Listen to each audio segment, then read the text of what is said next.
My name's Kyle Archer. I'm 36 years old, and I've spent most of my adult life chasing silence. Not the kind that means peace or stillness, but the kind that makes you realize how loud your own thoughts really are. I used to think that's why I loved RV camping so much. The road hums just enough to drown out your worries. The wind slides past your window like it's trying to take your burdens with it. But somewhere along the way, that silence started talking back. I'd been recording scary RV stories for almost 4 years on my YouTube channel. People told me they liked my voice, the roughness, the grit, the way it dipped low when describing something terrible. That voice was my connection to the world, my livelihood, my identity. But last summer, I camped at a place in northern Arizona that changed everything. It was supposed to be a quiet trip, just me, the RV, and my microphone. I went there to record a story. Instead, the story took something from me. The campground was called Red Hollow, a strange little basin carved out of the desert, surrounded by cliffs the color of dried blood. Locals said it used to be a quarry, but when I asked what kind of stone they mined, no one seemed to know. It wasn't listed on any official maps, but an old park ranger at a gas station pointed me toward it. "You'll get all the quiet you want there," he said, half smiling. He was right. When I pulled in late that afternoon, there were no other campers.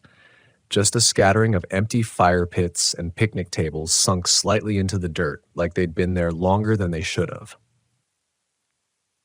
I parked my RV in the middle of the basin, facing a narrow canyon that split the cliffs in two. The air had that strange, hollow stillness you get before a storm, even though the sky was clear and the sun was brutal. I set up camp, made coffee, and pulled out my microphone to test levels for a new episode. My plan was simple: record some narration while the desert was quiet, edit later, upload when I got back to town. But the first time I hit record, I felt it. The way my voice bounced wrong inside that canyon. There was no echo, no reflection, just this vacuum, like the sound went in and didn't come back. At first, I blamed the settings. I switched mics, unplugged the interface, restarted the generator. Nothing changed. I could hear myself in my headphones while speaking, but when I stopped talking, it was as if the space around me swallowed the residue of my words.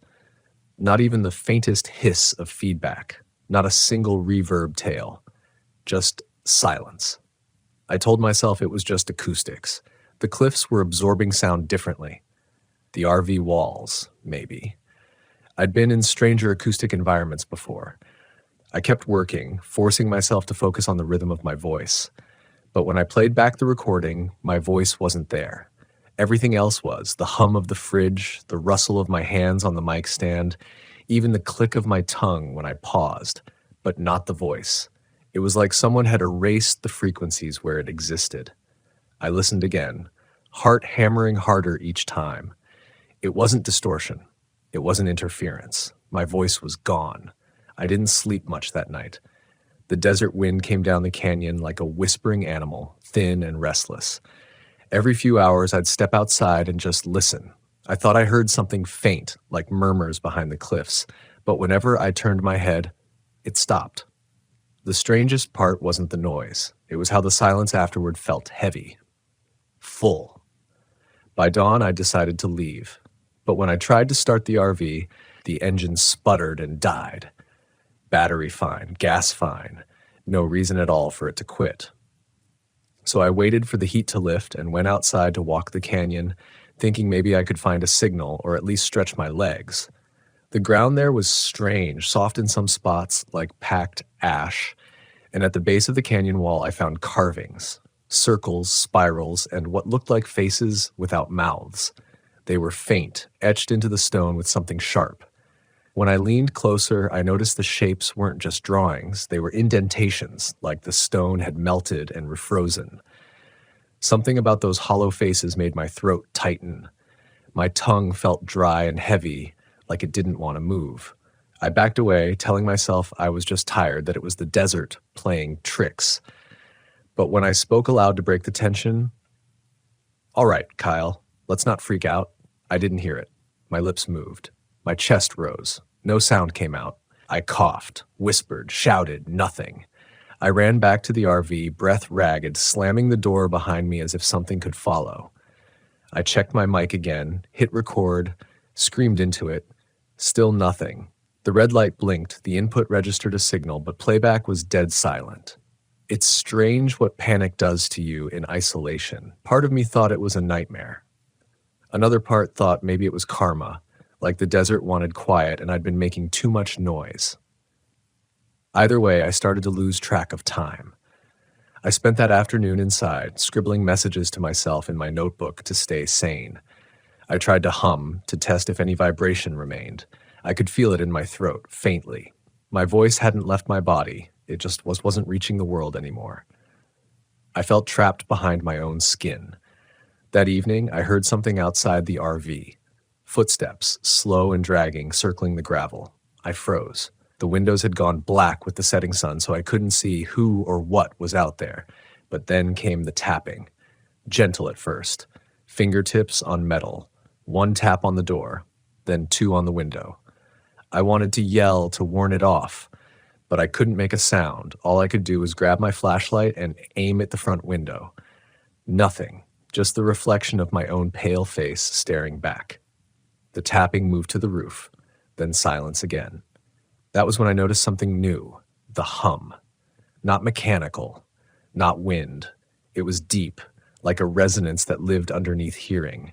It vibrated through the floor, up my legs, into my chest. And though it wasn't a voice, it felt like one, like something was speaking without words. I pressed my ear to the wall. The hum grew stronger, forming patterns, almost syllables. Not English, not any language I knew. It was as if the earth beneath the RV was trying to imitate the sound of speech, trying to use me to do it. I didn't sleep at all that night. I sat in silence, waiting for the sun. When it finally rose, I stepped outside again, shaky but determined to leave. The engine started easily this time, like nothing had ever been wrong. But before I drove off, I looked once more at the canyon. The carvings had changed. The faceless heads now had small mouths, round, open, hollow. I didn't remember seeing that before. I drove for hours without stopping, without looking back. When I finally reached the next town, I ran straight into a diner restroom, locked the door, and tried to speak again. I leaned close to the mirror and whispered, "Hello." The word came out faint, distorted, like it was being played backward through a tape recorder. And in that same instant, I heard another voice whisper back. It wasn't mine. It whispered my name. Not Kyle the way a person would say it, but dragged out, drawn thin like air squeezing through a flute. Kai, ale. I staggered back, knocking over the paper towel dispenser. The voice didn't echo. It didn't belong to the room. It came from inside my throat, vibrating against the inside of my skull like an insect trapped behind glass. When I tried to speak again, the sound that came out wasn't entirely human. It trembled between two pitches, half me, half something else. I stumbled to the sink, gripping the edges until my knuckles went white. My reflection looked normal, but I felt something moving deep in my chest, like another breath that wasn't mine. That was the moment I realized. Whatever I'd lost in Red Hollow hadn't just disappeared. It had been taken. And something had come back with me. I didn't tell anyone at first. I couldn't. My voice was unreliable. It would vanish mid-sentence, warp without warning. I went to a clinic in Flagstaff and tried to explain, but when the doctor asked what was wrong, my words came out broken, glitching between whispers and silence. He looked confused, maybe thought it was a panic attack or laryngitis. They ran tests. My vocal cords looked fine. "It's psychological," he said. "You just need rest." But resting didn't help. The nights were the worst. Every time I closed my eyes, I heard the hum again, the same deep tone from the canyon, but this time it had rhythm, breathing rhythm. And in my dreams, I wasn't in a bed. I was standing in that basin again, surrounded by the cliffs, the stone faces now all turned toward me, mouths wide open. They were speaking in that reversed whisper, overlapping, until I couldn't tell if they were calling for help or demanding silence. I woke gasping, mouth dry, but still soundless. It was like the world had muted itself around me. Days turned into a blur of failed recordings and growing fear. My subscribers noticed something was off. The comments on my last few videos said things like, "Your voice sounds deeper," or "What filter are you using? It's creepy." But I hadn't changed anything. I hadn't even edited those parts. The strange thing was, sometimes I didn't remember recording them at all. I checked the files on my hard drive one night and found something that froze me solid, a folder labeled redholloworiginal.wave. I hadn't named it that. I opened the file expecting silence like before, but this one had audio. It was me, or someone using my voice. The recording started with a soft static hiss. Then, faintly, my own voice said, "You shouldn't have spoken." I slammed the laptop shut so hard it cracked. My stomach twisted like I'd just swallowed sand. The more I tried to rationalize it, the more wrong it felt. Maybe I'd recorded something without realizing. Maybe it was just an editing glitch. But then I remembered the carvings, the hollow faces gaining mouths overnight, the hum that had tried to use me. I wasn't paranoid anymore. I was infected. I stopped sleeping inside the RV. Something about that enclosed space felt alive, like the air itself was listening. I started sleeping outside, under the awning, wrapped in a blanket, watching the stars. That's when the dreams began to seep into waking life. I'd hear distant voices under the static of my radio, faint at first, then clearer. Not talking to me, talking through me. Once, I tried to record myself again, thinking maybe I could reclaim my voice by confronting whatever this was. I hit record and said, "This is Kyle Archer. I'm taking my voice back." But when I played it back, the voice on the file laughed. It wasn't mocking. It was familiar. Mine, but not mine. It said, "You can't take what isn't yours anymore." I threw the microphone against the ground and screamed, though no sound came out. My throat burned, but the air remained still, heavy, silent. The next morning, I woke to find words scrawled in the dust on my windshield. "Don't try to speak at night." I wiped them away, heart racing. Maybe it was kids, maybe some drifter messing with me, but there were no footprints around the RV. The desert sand was smooth, undisturbed.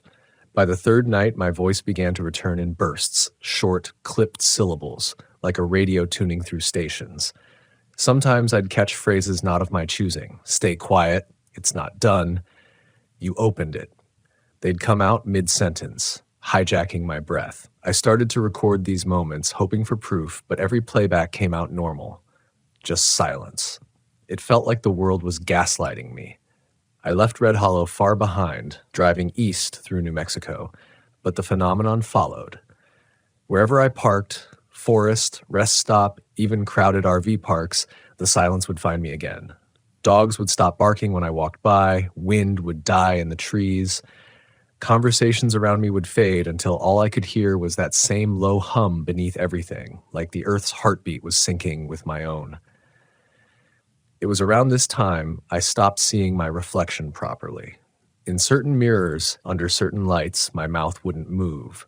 Or worse, it moved slightly before I did, like it knew what I was about to say. I started to wonder if maybe my voice hadn't been taken by something else. Maybe it had just gone ahead of me. Like a part of me had been separated and was still back there, speaking through the canyon walls, whispering through the hum. I tried everything, therapists, voice coaches, even a priest in Santa Fe who listened politely as I explained. He told me some old folklore about echo spirits, entities that mimic the voices of travelers to lure them back to the place they were first heard. He warned me not to respond if I ever heard my own voice calling from the dark. That night, I camped just outside town by a dry riverbed. I'd given up trying to record or even speak. I was exhausted. I remember sitting by the fire, watching the flames flicker in the RV's reflection, and then hearing it again. My voice, clear and close. "Kyle," I froze. It came from behind the RV. Slow, deliberate, like someone testing my name in their mouth for the first time.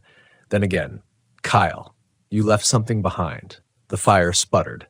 My body locked up. I wanted to run, but every instinct screamed, "Don't move." The voice sounded exactly like me, but deeper, slower, like an echo that had aged. I forced myself to whisper, "What do you want?" No answer. Just that low hum swelling from the earth again, vibrating through the soles of my feet. Then came a whisper, so faint I could barely catch it. "Come finish the recording." The flames collapsed into embers. My flashlight flickered. The hum grew louder until it felt like a second heartbeat inside my chest, beating out of sync with my own. And that's when I realized the truth. Red Hollow wasn't a place you visited. It was a place that recorded you. A place that took what it needed to make its own sound. And I had given it mine. I don't remember sleeping that night. I don't remember packing or leaving. The next thing I remember is being on the highway at dawn, miles of red desert behind me, the horizon trembling with heat. But when I checked my dash cam later, there was a timestamp missing. 3 full hours of footage. Gone. The file name? voicereturn.mp4. I should have deleted that file the moment I saw it. But curiosity is a kind of sickness, especially for people like me who live off stories. I told myself it might be a clue, maybe even an explanation for what was happening. So I pulled into a rest stop near the border and opened my laptop. The video began with static, white and soft, the kind that looks almost alive. For a few seconds, nothing. Then the image shifted, a dim, grainy view of the desert. My RV sat there, bathed in moonlight. The camera must have been outside, maybe on a tripod, but I never set one up that night. Then I stepped into frame.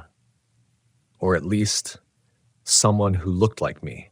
Same jacket, same movement, same nervous way of rubbing my hands together. He stood in front of the RV, staring into the camera like he knew I was watching. Then he opened his mouth, and though no sound came out, I could see it, my missing voice, like heat waves rippling from his lips.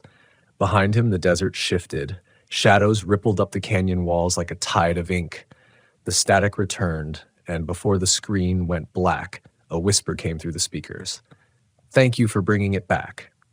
The laptop snapped shut on reflex, my heart pounding so hard I thought I might vomit.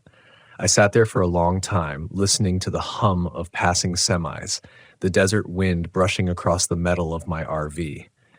My mouth was dry, my voice gone again, completely. I remember gripping the steering wheel, trying to steady my breathing, and realizing I could feel something pulsing through it, like the hum had followed me here too, vibrating in the frame of the vehicle. That was the moment I decided I couldn't just run anymore. If I kept moving, whatever had taken my voice would move with me. If the voice was tethered to that canyon, maybe the only way to get it back was to return. The decision felt like surrender and defiance all at once. I fueled up, bought a gallon of water, and drove back toward Arizona. I didn't tell anyone. I couldn't. My voice wasn't reliable, and by then I'd learned the hum could mimic it, sometimes in my sleep, sometimes through the static of my own radio. I didn't trust what was mine anymore. As I neared Red Hollow, the world seemed to grow quieter. Birds vanished from the sky, the air got heavier, thicker. The sun was low by the time I reached the canyon's mouth, painting the cliffs in bruised red light. The ground felt softer this time, less like dirt, more like something breathing underneath. The carvings were still there, only now they stretched farther along the rock, overlapping each other in spirals. The faces had multiplied, hundreds, maybe thousands, and every one of them had open mouths. For the first time, I felt something like recognition. I don't know how I knew, but I could feel my voice among them, like a frequency I'd forgotten how to hear. I set up my mic, my recorder, and stood before the canyon. "I'm here," I tried to say, but nothing came out. So I pressed record and waited. The red light blinked, and slowly, impossibly, the air began to vibrate. At first, it was just the hum, low and even, but then I heard it, faint whispers threading through the tone. 1,000 voices, layered and reversed, saying the same word in different ways. My name, my own name, repeated and scattered through the canyon until it felt like it was eroding me from the inside. The microphone picked it up, light flickering wildly. I stepped closer to the wall, tracing one of the carved faces with my hand. The stone was warm, almost pulsing. When I leaned in close, I could hear breathing. Not air moving through rock, actual breathing. And then, for the first time since that day, my voice came back. But it didn't sound right. It wasn't mine, not fully. It came out deeper, older, like it had been sitting underground, waiting too long. "What do you want from me?" I said, or maybe it said through me. The canyon shuddered in response. A crack ran through the stone, the ground trembled, and from the center of one of those carved mouths, a shape began to emerge, a ripple in the air like sound made visible. It coalesced into something almost human, but not quite. A figure of shifting dust and voice, its edges flickering like a mirage. When it spoke, it didn't use words. It spoke through vibration, through the resonance of the earth itself. I felt the message more than I heard it. We are echoes. You gave us form. The realization hit me hard. My recordings, my voiceovers, all those stories of fear, of lost campers and haunted roads. I'd been feeding this thing for years. Every time I recorded pain, dread, confession, it had listened, learned, maybe even grown. And now it wanted more. The figure reached out, its outline collapsing into the canyon walls. I stumbled back, clutching my throat as a searing pain tore through me. It felt like my vocal cords were being pulled taut, stretched between two worlds. My knees hit the dirt, my vision blurred, and then everything went silent again. When I woke, it was morning. The cliffs were still. My recording equipment was gone, just gone. Only a single SD card remained on the ground, half buried in dust. I took it. I shouldn't have, but I did. That was 3 weeks ago. I've tried to play it only once. The moment I slid it into the reader, my speakers came alive with a deep, trembling hum, the same one that haunted me since Red Hollow. I yanked it out, tossed it in a drawer, and tried to forget. But something strange started happening after that. People began messaging me online. They said they heard something odd in my old videos. My voice, layered with another one beneath it, whispering words that weren't part of the script. They sent me timestamps, clips, slowed down versions. In one of them, I heard it clearly. I'm still recording. That's when I realized the truth. I hadn't escaped Red Hollow. I'd brought it home. Now when I speak for too long, the air in my RV begins to vibrate again. The hum creeps back, low and patient. Sometimes if I leave the mic running overnight, I wake up to find hours of audio captured. Me sleeping, breathing, and in between, something whispering through the static. Sometimes it's my name. Sometimes it's laughter. I've tried to stop making videos, but every few days, a new upload appears on my channel. Files I didn't record, thumbnails I didn't create. They always have the same title format. My voice, part 1, part 2, part 3. People comment saying how real the fear in my tone sounds now, how the storytelling has never been more immersive. They don't realize what they're hearing isn't performance, it's possession. I don't think I have long before it takes me completely. Each day, my real voice gets quieter, my lips move, but it's the hum that answers. I've stopped fighting it. Maybe that's the lesson. That silence isn't peace, it's hunger. If you're hearing this right now, maybe you've already invited it in. Maybe it's listening to you through your speakers, through your phone, through your breath as you sit there wondering if this story is real. I hope it isn't. But if you ever find yourself driving through northern Arizona and you see a small dirt road with a handmade sign that says Red Hollow, keep driving. Don't stop. Don't record. Don't even whisper. Because that silence waiting for you, it's not empty. It's listening.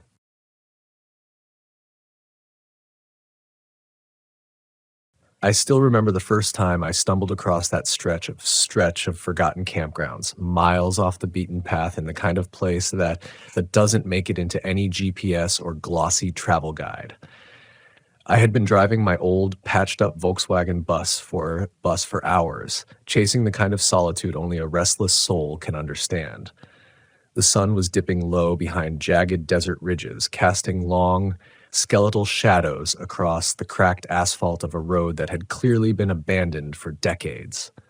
My hands gripped the steering wheel tighter than usual, partly out of habit, partly because something about the silence pressed against me in a way that made my chest ache. Not the comforting silence of nature, but the kind that feels aware, watching. I had always thought of myself as cautious, the kind of camper who double-checks tire pressure and locks doors twice before sleeping. But that day, I was chasing something I couldn't name, a feeling that had started weeks earlier, a pull toward places left behind. Old RV parks, ghost towns, the skeletal remains of human ambition where no one had bothered to return. My friends thought I was chasing thrill, but it was more than that. It was curiosity laced with the knowledge that some lessons only come when you're willing to wander close to danger. The campground appeared on the left, a cluster of concrete pads cracked like dried skin, the outlines of forgotten motorhomes leaning against the dust as if tired of waiting. Rusted picnic tables sat in odd angles, and weeds clawed their way through every crack, persistent and unnerving. I parked my Volkswagen near what looked like a faded welcome sign, its letters peeling and almost illegible. I stepped out, the heat of the day still radiating off the asphalt, and immediately noticed the smell, a sharp, metallic tang mixed with something more organic, the kind of scent you don't forget because it sticks to your memory, like copper and decay. I had thought I'd be alone, and maybe I was, but the emptiness didn't feel empty. There was a rhythm to the silence, punctuated by distant, almost deliberate sounds, the creak of metal, the soft scuff of something moving just beyond the line of sight. I tried to rationalize it, told myself it was the wind, the slow shift of the old structures settling into themselves. But the more I told myself that, the more I realized how fragile my reasoning was feeling. The place had a weight, pressing down subtly on the back of my neck, a warning I wasn't quite ready to heed. I set up my camp near the edge of the asphalt, letting the Volkswagen's familiar interior become a small fortress against the unease. As night approached, the air cooled sharply, the desert throwing a layer of frost over the metal skeletons of old RVs. I sat on the hood of my bus, listening, watching, trying to convince myself it was just isolation doing its thing. That's when I first heard it. A knock. Soft but insistent, coming from the direction of one of the derelict trailers. I froze, the hairs on my arms standing in silent alarm. The sound repeated, a rhythm, not random. It wasn't loud, but it was deliberate, patient, calculated. My instincts told me to leave, to fire up the engine and disappear into the twilight, but my feet stayed rooted. Part of me wanted to see, to know, because there's a strange hunger in people like me. A hunger for stories that don't end neatly, that challenge your understanding of what's safe. I crept closer, the sand crunching under my boots, and as I approached, I noticed the faint outline of a figure in one of the broken windows. Not fully formed, more shadow than substance, but enough to make my breath hitch. I blinked. The figure didn't move. And then, as if testing me, the knocking came again, from inside the trailer this time. I backed away, slowly, my mind racing. There was no rational explanation, at least none I could accept without lying to myself. The campground, abandoned as it was, had claimed something of its own, something that didn't want visitors. I told myself it was a trick of the light, a hallucination from too many hours on the road. But deep down, I knew denial wouldn't protect me. Fear settled in the pit of my stomach, solid and real, twisting with every shadow. I decided to climb back into the Volkswagen. The moment I touched the door, the knocking stopped. Silence returned, thick and suffocating. I sat there for what felt like hours, listening to the desert breathing, trying to convince myself that nothing was real, that I was safe inside my familiar metal cocoon. And yet, I couldn't shake the feeling that the campground was alive, aware of me, studying me, and perhaps even waiting for me to make a mistake. Eventually, exhaustion overtook fear. I crawled into the back of the bus, the old cushions smelling faintly of mildew and gasoline, and tried to sleep. That night, dreams came in fragments of motion and shadow. I was walking along the cracked asphalt, and every step echoed in impossible directions. Figures watched me from the broken RVs, their shapes half-formed, their eyes dark voids. The knocking echoed in my skull, insistent, patient, as if teaching me a lesson I wasn't ready to understand. I woke to the first gray light of dawn, drenched in sweat, heart racing, and yet compelled to explore further. By mid-morning, the sun had burned away the chill, and the campground took on a different face. In the harsh light, the RVs looked less like haunted skeletons and more like artifacts of a time when people believed in permanence, in the illusion that leaving something behind guaranteed memory. I wandered the grounds, cataloging the remnants: a child's toy half buried in sand, a rusted coffee pot with its handle broken clean off, graffiti that spoke in frantic, looping letters of fear and warning. Somewhere in the distance, a wind chime rattled despite the absence of wind, sharp notes cutting through the quiet. That's when I met him. An old man, hunched and wiry, sitting on the remnants of a picnic table. His eyes were sharp, colored like storm clouds, and for a moment I thought I'd imagined him too. He introduced himself as Wade, a local who had grown up near these forgotten campgrounds. He spoke slowly, carefully, as if measuring his words against the weight of something unspeakable. He told me stories of campers who had disappeared, vehicles left abandoned with belongings scattered, and shadows that moved against the wind. He didn't sensationalize, he merely recounted, matter of fact, as if the world had always contained this quiet horror, waiting for the unsuspecting. Wade warned me about trusting my senses in places like this, about how isolation plays tricks on even the most grounded minds. He told me about a pair of campers who had stayed in the east loop of the campground years ago, never seen again. Their Volkswagen van left where it had broken down, slowly overtaken by sand and rust. I looked at my bus then, my home and sanctuary, and felt a pang of vulnerability. My own instincts, owned over years of solo camping, were suddenly fragile under the weight of the stories he told. We walked the campground together, and the tension built gradually, subtly. Every broken window, every tipped-over chair, every skeletal frame of an RV seemed to shift as we passed. The wind, or perhaps the campground itself, whispered in voices just at the edge of hearing. Wade pointed out markings in the sand, patterns that made no immediate sense, symbols of warning from the past, and I realized that the fear that had clutched me the night before wasn't in my imagination. The campground had rules, and I was only beginning to understand them.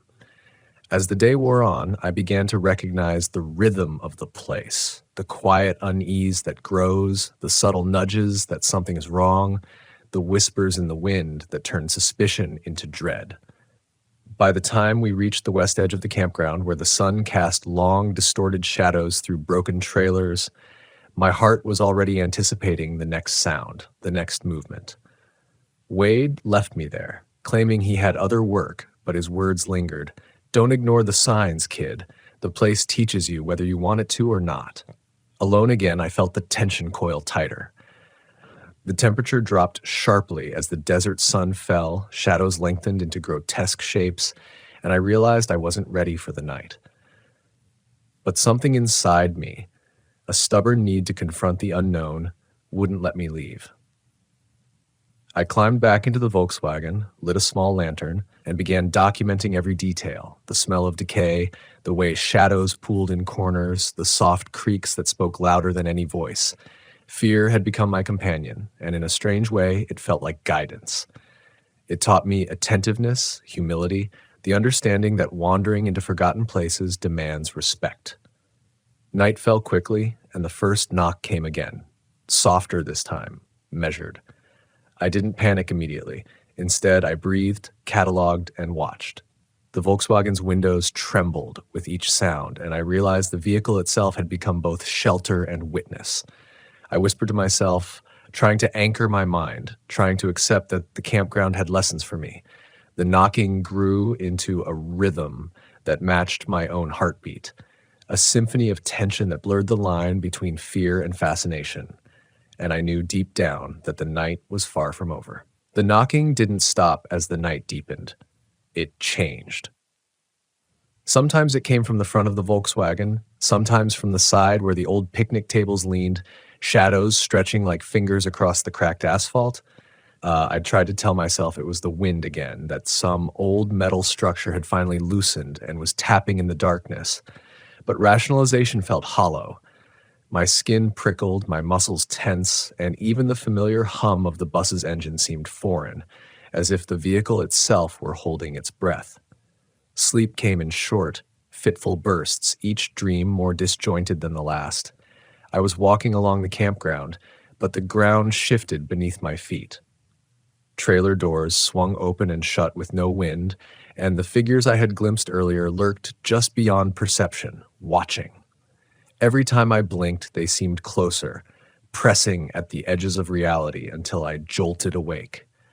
My hands gripped the steering wheel or the edge of the seat, seeking something solid, something familiar. The Volkswagen's interior, normally my sanctuary, felt like a fragile shell pressed against a world that wanted me unsettled. I finally forced myself to leave the bus, carrying only a flashlight and a notebook. The beam cut through the darkness, picking out details I had missed in the day, rusted bolts that glimmered in the faint light, cracked glass that reflected shadows like frozen faces, and sand swirling in tiny, purposeful eddies. I moved cautiously, stepping where I could see solid ground, my ears attuned to every subtle shift. A crow cawed somewhere in the distance, but it wasn't a crow. The sound was sharper, almost human in cadence, and I froze, realizing I had no way to distinguish one from the other in this place. I wandered toward the eastern loop, the area Wade had warned me about, feeling both drawn and repelled. The trailers here were closer together, the asphalt more fragmented, the weeds taller, twisting in the windless night. I noticed footprints, faint, half-buried impressions in the dust that didn't match my own. Some were small, like a child's, some large, adult-sized, but all moving toward the heart of the campground. My rational mind tried to dismiss them. Animals? Old impressions? But my instincts, the same ones that had kept me safe for years on remote trails, screamed otherwise. A sudden rustle behind me made me spin. The flashlight beam landed on a collapsed awning. For a moment, I thought I saw movement, a crouching figure, the shape of someone, or something, watching. My chest tightened. I whispered aloud, calling my own name as if that would anchor me, remind whatever was there that I was real. The air grew heavier, almost viscous, and I realized I hadn't breathed properly in minutes. The campground wasn't just abandoned. It was alive, in a sense, aware of intruders, patient in its observation. I returned to the Volkswagen, trying to convince myself to stay put, but the allure of understanding was too strong. I needed to know what made this place different, why fear clung so tightly to the bones of the RVs, why every sound and shadow felt deliberate. I started exploring more systematically, notebook in hand, cataloging details, the rust patterns on the trailers, the way the wind seemed to move in lines that didn't make sense, the discarded belongings that seemed to suggest a hurried departure. Each artifact whispered its own story, a warning, a fragment of the lives that had once filled the place. Hours passed, or maybe minutes. Time lost all meaning. I noticed a pattern in the knocking. It wasn't random. It came in sequences, almost like a signal. Sometimes it coincided with my movements, always at the edge of perception. The more I observed, the more I realized I was being tested, measured, weighed against some invisible scale of respect or curiosity. I felt foolish, arrogant even, for thinking I could wander into this forgotten corner and treat it like a tourist attraction. At some point I heard a whisper. Low, almost inaudible, but unmistakable. It came from behind a leaning trailer, carried by a breath of wind that didn't exist. I froze, my pulse hammering in my ears, my flashlight trembling in my grip. The voice called my name, my real name, the one I hadn't shared with anyone in months. The rational part of my mind tried to assert control, to argue that it was a trick of the imagination. But deep down, I knew better. I had crossed into a space where perception and reality were not allies. I thought about Wade's warnings, about the campers who had vanished, leaving only echoes behind. The memory of their lost Volkswagens, overtaken by sand and rust, haunted me. I realized that the campground didn't just harbor spirits or shadows. It harbored lessons. It demanded attentiveness, humility, and respect. Ignorance was a form of arrogance here, and I had been arrogant without even knowing it. As I walked back to the bus, the knocks grew louder, more insistent, a chorus that seemed to follow my heartbeat. I reached the Volkswagen, breathless, hands slick with sweat. The vehicle was still my sanctuary, but I no longer felt safe. The fear had evolved into something more intimate, more instructive. It was teaching me that vigilance is a form of wisdom, that attention to detail can mean the difference between leaving intact or being absorbed by the place itself. I spent the night observing from inside, notebook open, flashlight sweeping the shadows. Every shift in the wind, every creak of metal, every echo of my own movement was logged, cataloged, internalized. I realized that the campground was not simply haunted. It was sentient in a way that was subtle, quiet, almost respectful. It tested intruders, yes, but it also educated those willing to listen, to observe, to reflect. I began to understand that my fear was a guide, shaping my attention, sharpening my instincts, forcing me to reconcile curiosity with caution. Morning brought an odd clarity. The shadows had receded, leaving the campground bathed in harsh, revealing light. In daylight, the fear didn't vanish, but it transformed into understanding. I walked among the trailers, observing patterns in the rust, in the footprints, in the debris that night had made ominous. I realized the campground was a mirror, reflecting not just the past of those who had been there, but also the present state of anyone who wandered in. Fear, attention, respect. All of it became a dialogue with the place.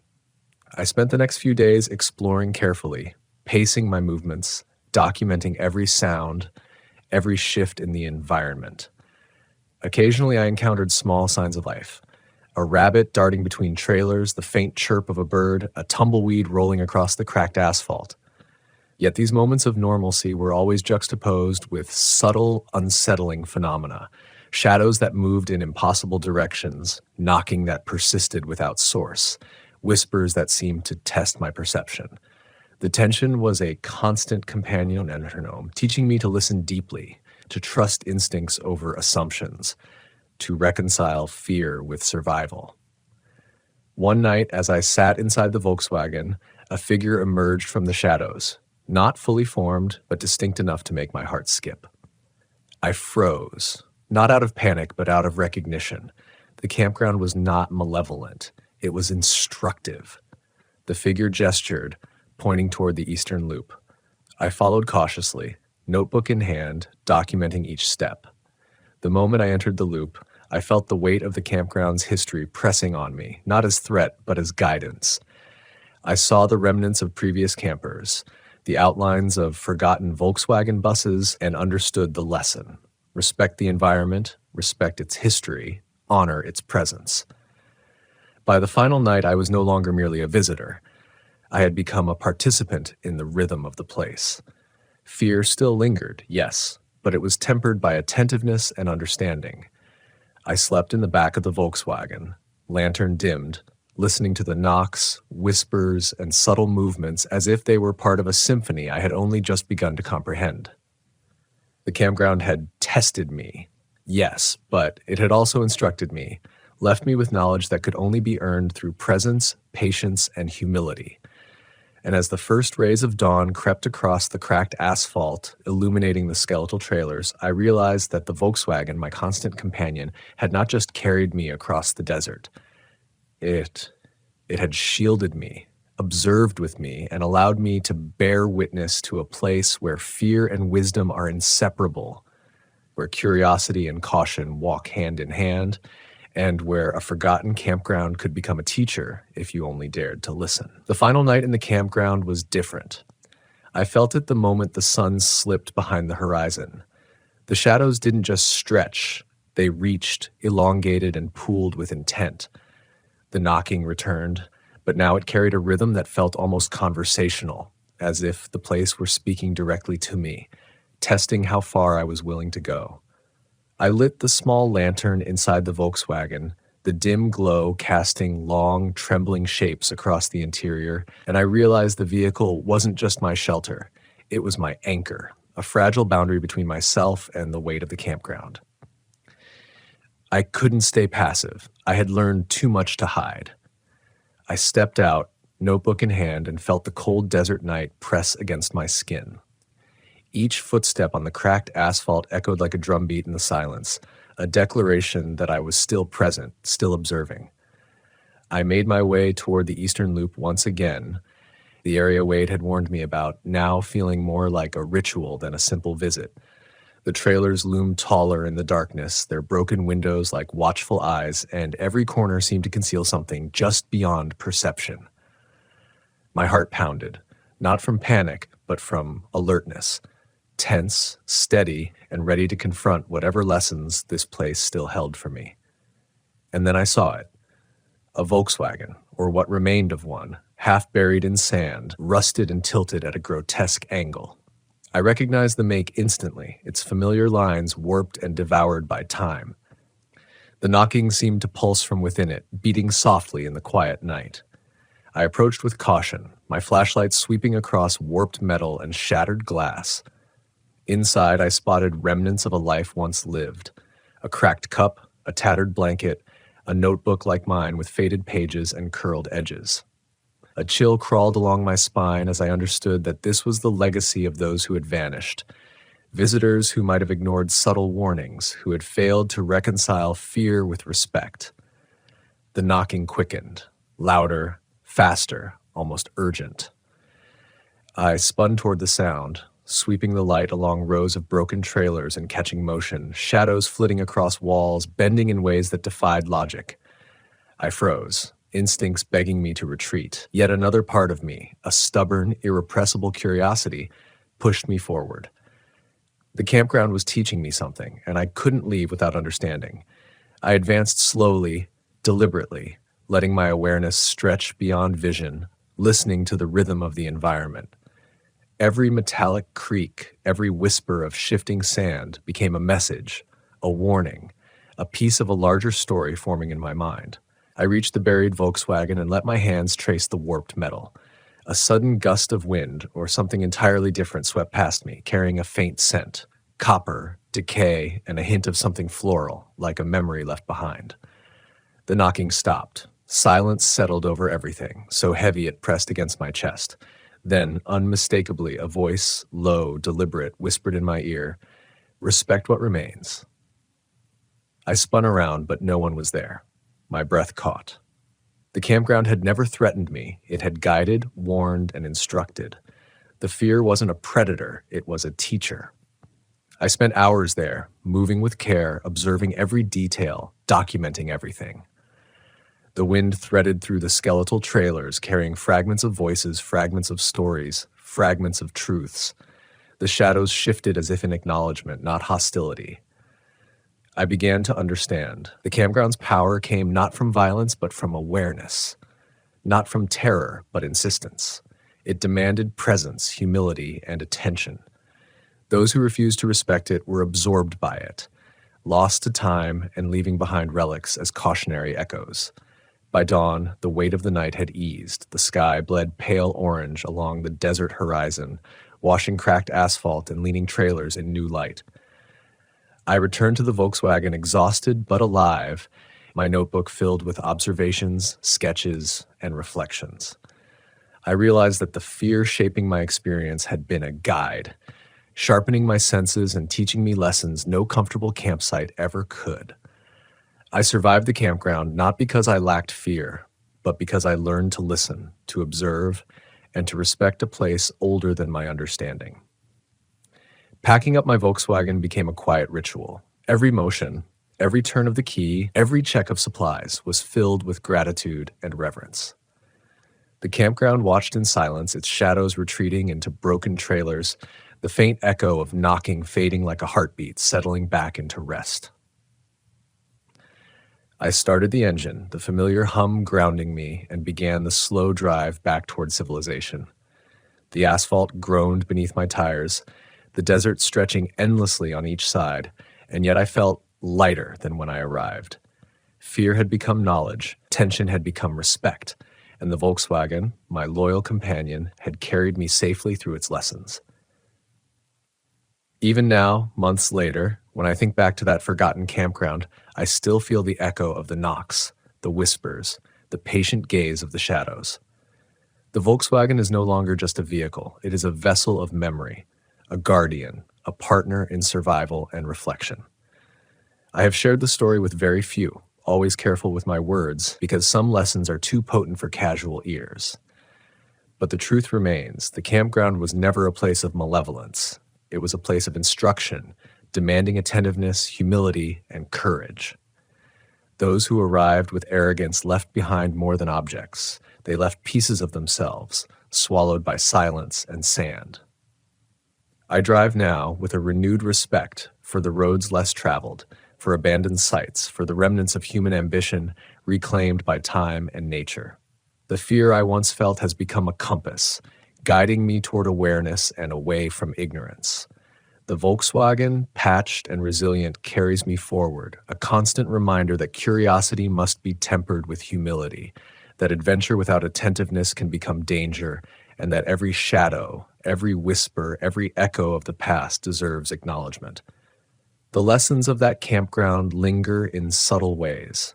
I notice details others overlook, the way shadows shift at the edge of a campsite, the soft tapping of a loose metal sign in the wind, the scent of something long forgotten lingering in the air. I know now that fear is not the enemy. It is the teacher that sharpens perception, demands respect, and offers wisdom no comfort can provide. The Volkswagen, my constant companion through deserts, forests, and forgotten campgrounds, has become an extension of that awareness, carrying me safely through unknown landscapes, a partner in the delicate balance between fear and understanding. As I cross another stretch of open desert, the sun rising behind jagged ridges, I glance into the rearview mirror. The empty road stretches behind me, yet I can still feel the presence of the campground, patient, instructive, unforgettable. Its lessons are etched into memory. Attentiveness, humility, respect, and the knowledge that some long-forgotten places hold more power than the bravest traveler can imagine. And though the knocks, whispers, and shifting shadows will never return in the same way, they linger in my awareness, guiding every decision, every pause, every cautious step. The Volkswagen, faithful and sturdy, carries me not just across miles, but through understanding, through fear, and through the quiet truth that the world is full of lessons dressed as silence, shadows, and abandoned places. I drive on, carrying the echoes of that campground, the whispers of forgotten travelers, and the patient teachings of a place that refuses to be ignored. And deep inside, I know the fear I faced, the dread that once pressed against me like something alive, has transformed into a steady strength. A reminder that courage is not the absence of fear, but the discipline to move forward while listening, observing, and respecting the world in all its quiet, terrifying wisdom.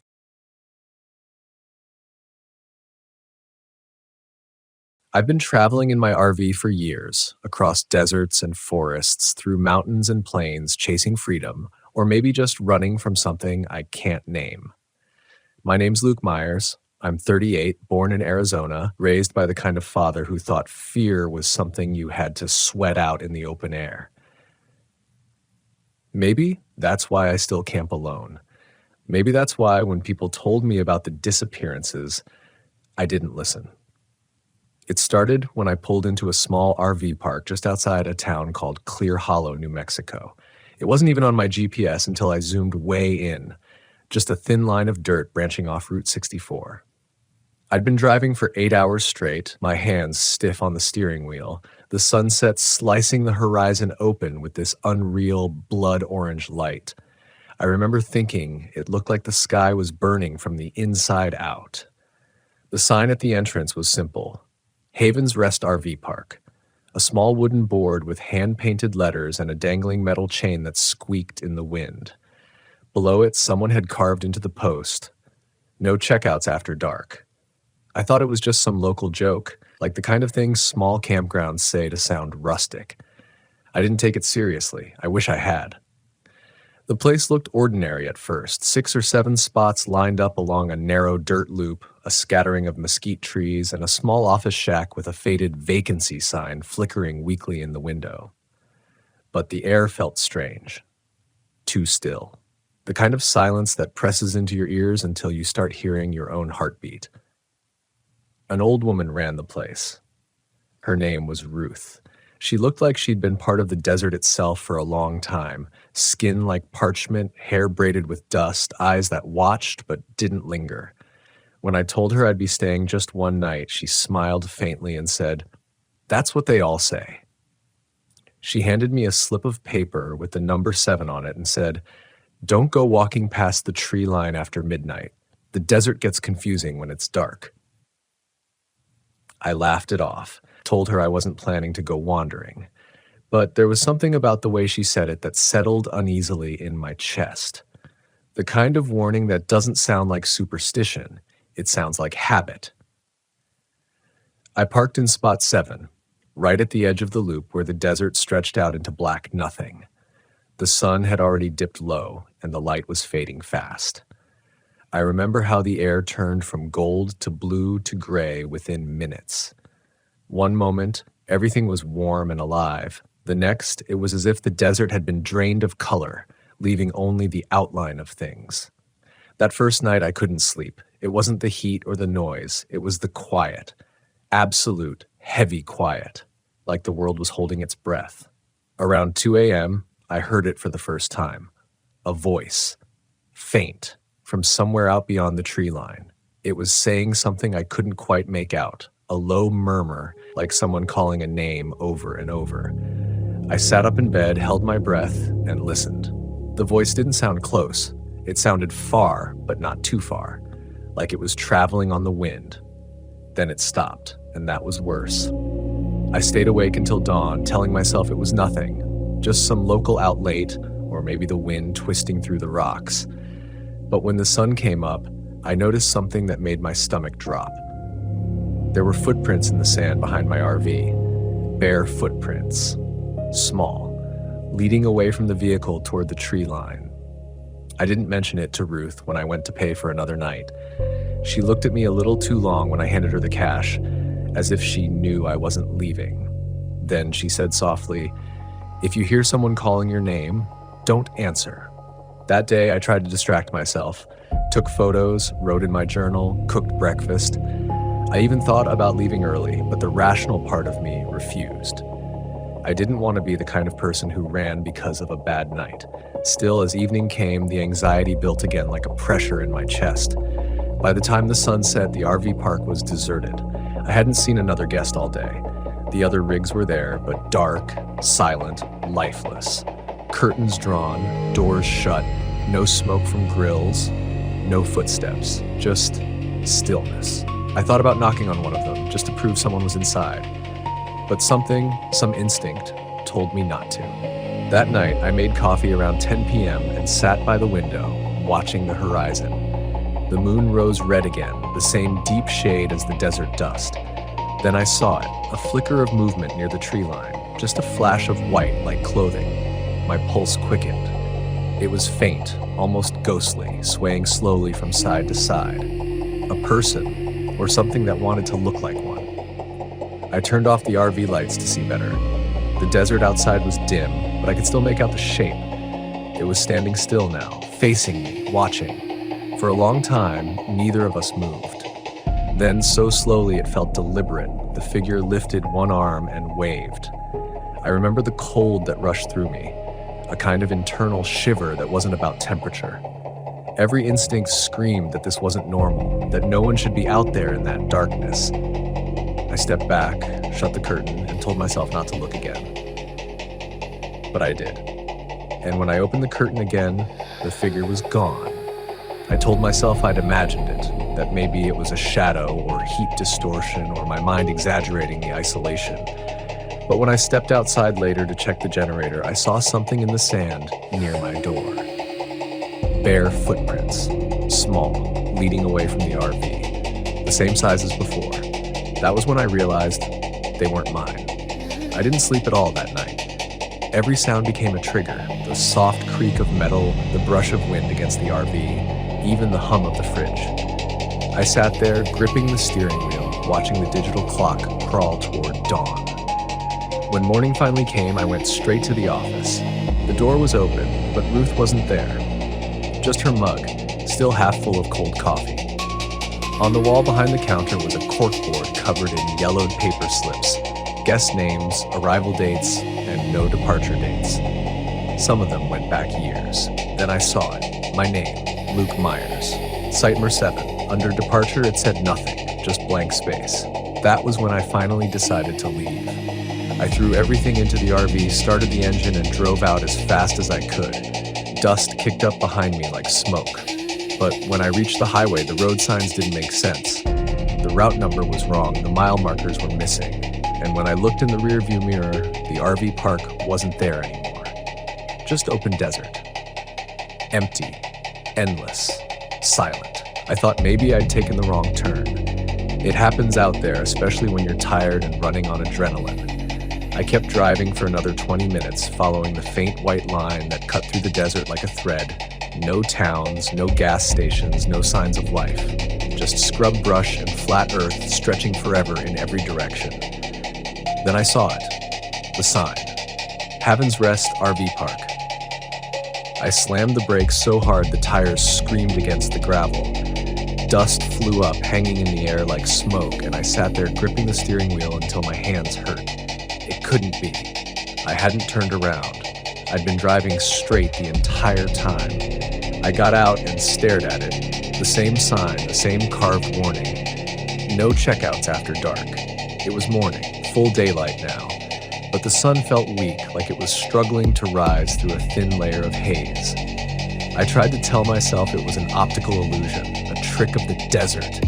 Maybe there were two identical parks nearby, maybe I'd made a wrong turn at a fork I hadn't noticed. I needed to believe that, because the other explanation was too terrifying to face. When I looked back toward the office, I saw movement inside. Someone was there. For a second, I felt a rush of relief. Ruth must have come back. But when I got closer, I realized it wasn't her. A man stood behind the counter. He was middle-aged, wearing a faded ranger uniform that looked decades old, the colors sun-bleached and the fabric frayed at the edges. His skin was pale, dry, his smile too wide. "You back already?" he said. His voice was rough, almost friendly, but it didn't fit his face. "People don't usually make it back so soon." I tried to laugh, but it came out forced. "I think I got turned around, just trying to get back to Route 64. He nodded slowly, like he'd heard that line 100 times before. "Yeah," he said. "That road doesn't like letting people go once they've come this far." "What's that supposed to mean?" He didn't answer, just looked at the map pinned to the wall behind him, an old yellowed road map of the county. The park wasn't marked on it. Neither was the dirt road I'd taken to get here. Then as I turned to leave, he added softly, "If you're still here after sunset, don't open the door for anyone, even if they look like you." I didn't wait around for clarification. I sprinted back to the RV, slammed the door shut, and started the engine again. I drove fast, faster than I ever had on a dirt road, not caring about the rocks pinging against the undercarriage. For hours, it felt like I was making progress. The horizon shifted, the landscape changing subtly, rockier terrain, taller brush, even a few hills. But when the next sign appeared at the bend ahead, my stomach dropped again. Haven's Rest RV Park, the same sign, the same spot. I turned off the ignition and just sat there, staring out the windshield. I could feel my mind splitting in two directions. One side insisting there had to be a rational explanation, the other whispering that there wasn't. That whisper was starting to sound like my own voice. I stayed in the RV until the sun started to dip, paralyzed by indecision. I thought about honking, shouting, making noise, anything to break the eerie silence pressing in around me. But I didn't. It felt like the world beyond the glass was waiting for me to do something stupid. At dusk, I noticed the other RVs again. There were more now, 5, maybe 6. Different models, different colors. None of them were there that morning. I stepped out to check, and when I passed one, I saw something that made me freeze. The window was open just an inch.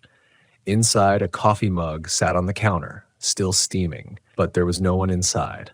I called out, "Hello?" Nothing. Just the faint sound of wind brushing through the trees, whispering like voices just out of range. When I turned back toward my RV, I saw something move inside. For a split second, I thought it was my reflection in the glass. but it wasn't. The shape was on the wrong side of the window. Someone, or something, was standing inside my RV, watching me. I ran.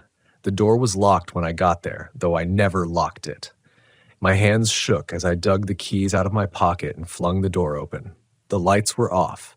The space was empty, but the air smelled different, damp, metallic, faintly sweet, like wet earth and decay. There were footprints on the floor, bare footprints, small, the same as before. I turned on every light, every appliance, trying to fill the silence with noise. The hum of the fridge, the buzz of the heater, the static from the radio. But then through all that sound, I heard it again, that same voice. Closer this time, whispering through the thin aluminum walls of the RV. "Luke," I froze. My heart felt like it stopped mid-beat. The voice was gentle, almost familiar, but distorted, like it was underwater, stretched too thin. I turned off the radio. The whisper came again. "Luke, come outside. I don't know what possessed me to look through the blinds, but I did." And there, in the glow of the porch light, stood me, my reflection, my exact build, my same jacket and hat. Standing still, smiling. He lifted his hand slowly and pointed at me. Then he mouthed a word. "Stay." The light flickered. I backed away, tripping over the edge of the counter. When I looked again, he was gone. That night, I barricaded the door with a chair and slept sitting up, gripping a flashlight and a tire iron from my toolkit. Sleep came in short bursts, fragmented, filled with nightmares of walking barefoot through sand that whispered my name. When dawn came, I stepped outside again, half expecting to find the footprints gone. But there were more now. Dozens. Circling the RV, and in the distance, at the edge of the trees, I could see figures. Dozens of them, all standing still, all facing my direction. Their shapes flickered like mirages, like they were made of heat and light. That was the first time I truly felt panic, raw, animal panic. I didn't care if the road looped again. I had to move. I floored it. For hours, the figures followed in my mirrors, shrinking, then reappearing again. The desert stretched and warped, the road folding in on itself like a snake eating its own tail. I lost track of time. I lost track of where I was. When the sun finally set, I stopped. I didn't know if I'd been driving for an hour or a day. The fuel gauge was near empty. The horizon was dark, but there was a faint glow behind me. I turned, and there it was again. The sign. Haven's Rest RV Park, only this time, the letters looked different. Faded, broken. The H in Haven had fallen off, and now it read Haven's Rest, and someone had carved a new line beneath it. "You've already stayed too long." I cut the engine and just sat there, the silence crawling into my ears like static. My hands wouldn't stop shaking. The headlights dimmed and the dashboard light flickered, bathing the inside of the RV in that sickly yellow glow that made everything look unreal, like a photograph that had been left too long in the sun. Outside, the desert had changed. The air shimmered differently, thicker somehow, as if heat was rising off the ground, even though the night was cool. I could smell something faintly sweet again, like flowers wilting in stagnant water. The kind of scent that doesn't belong anywhere dry. I stepped outside. The gravel crunched under my boots. The sign swayed in the wind, the broken chain clinking like something alive. When I looked toward the line of RV spots, I saw the others again. 6 of them, arranged in a perfect half circle. All the lights were on this time, glowing with that soft, unnatural amber that doesn't come from electricity. It reminded me of candlelight. Then the sound came, a slow, rhythmic hum. It wasn't mechanical, and it wasn't human. It was somewhere in between, like an engine trying to imitate breathing. It rose and fell, weaving through the air with an eerie precision. My pulse quickened, and every instinct screamed at me to run. But another part of me, the part that needed answers, made me stay. I walked toward the nearest RV. The door was slightly open, and inside the hum grew louder. It was dark except for a dim light flickering from the kitchenette. A man sat at the small dining table, motionless, his head tilted toward the window as if listening for something outside. His eyes were open but glassy. I whispered, "Hey, you okay?" He didn't move, not even a twitch. When I stepped closer, I saw that his skin was pale and dry, like he'd been sitting there for days. His clothes were covered in dust, his lips cracked and colorless. But what made my stomach twist was his hands, pressed flat against the table as though he were bracing himself against something unseen. And under his fingertips, the wood looked warped, melted slightly, as if from heat. I backed away. The hum deepened, echoing through the walls of the RV like it was coming from underneath the floor. Then I saw movement through the window. Those same figures again, standing between the parked RVs. They weren't approaching. They didn't need to. They were waiting. The air grew colder. My breath fogged as I turned in a slow circle, realizing every one of them had the same posture, arms hanging limply, heads tilted slightly, all facing the same direction, toward the desert beyond the park. Something was out there, something they were waiting for. And then, from far beyond the dunes, came a light. At first, I thought it was the moon rising through the haze, but the color was wrong. It was too bright, too white, and it pulsed, slow, deliberate, like a heartbeat. Every time it pulsed, I could feel it in my chest. The figures began to move, not walking, not even gliding. They just shifted forward a few inches at a time as if the light itself was pulling them. The hum turned into a vibration under my feet, a low thrum that made the air tremble. I ran back to my RV.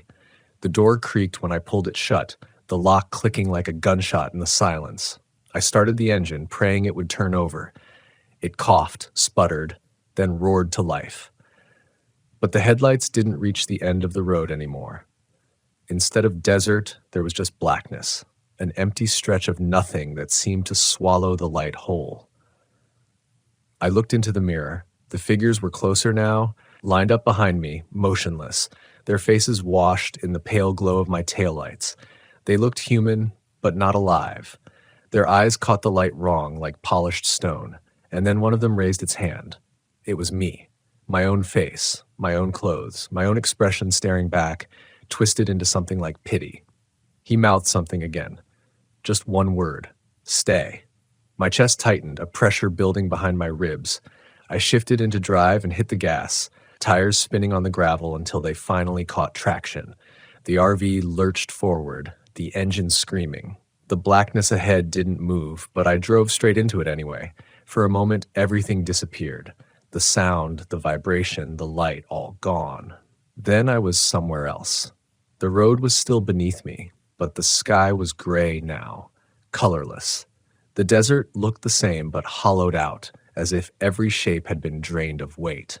I slowed to a stop and opened the window. The wind didn't move. Even the air felt wrong, too heavy to breathe. I stepped out. The silence was so absolute it made my ears ring. When I turned back to look at my RV, I saw something written in the dust on the window. A single sentence scrawled with a trembling hand. You can't leave what never left. I wiped it away with my sleeve, but the words were still there, faintly glowing beneath the glass. Then I heard footsteps behind me, soft, deliberate, bare. I turned. A woman stood there. Ruth, the old woman from the office. Her braid was loose now, her eyes darker than before, sunken but alert. She smiled sadly, as if seeing me hurt her. You shouldn't have come back, she said. I didn't. My throat felt dry. I was trying to leave. You did leave. You just didn't notice when. I stared at her, heart hammering. What are you talking about? She stepped closer. This place isn't a park. It's a pull. It calls people who can't let go. They drive here, they vanish, and the desert keeps their shapes.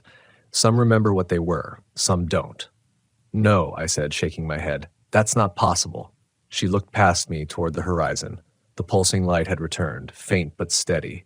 It's waking again, she whispered. It wants to see which ones are still trying. Trying what? To escape.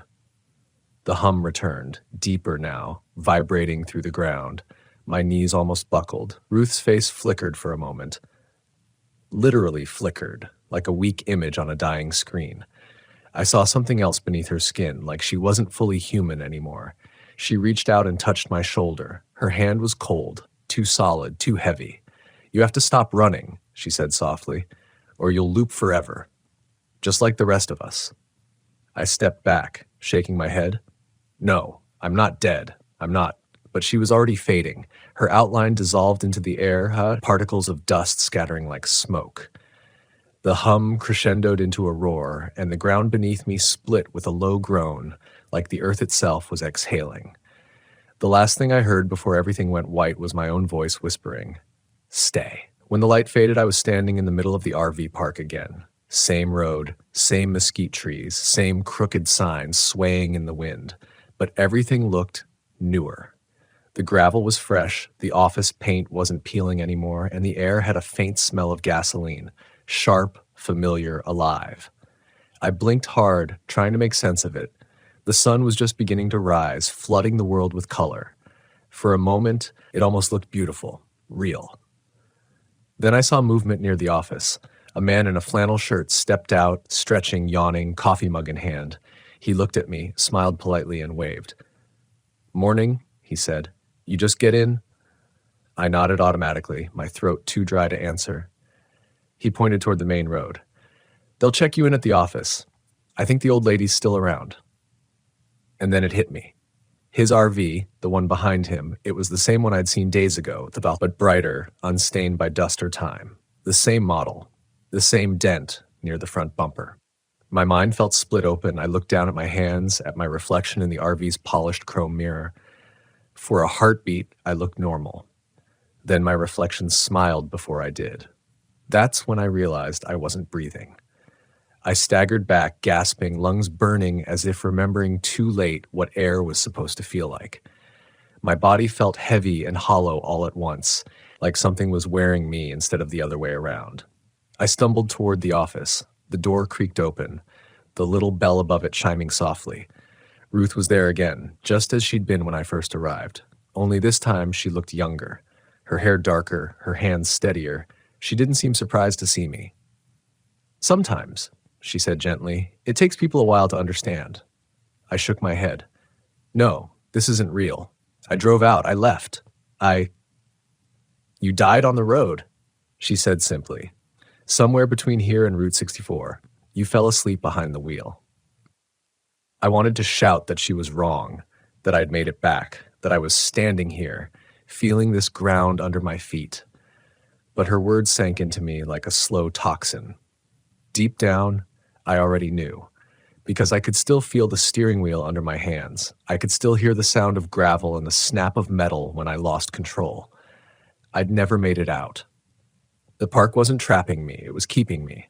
I stumbled back into the open, my thoughts scattering like dry leaves. The world flickered again, the colors bleeding away, the sky dimming to gray. I could see them now, all the others, the people who'd vanished, standing near their RVs, half there, half not, watching. Waiting.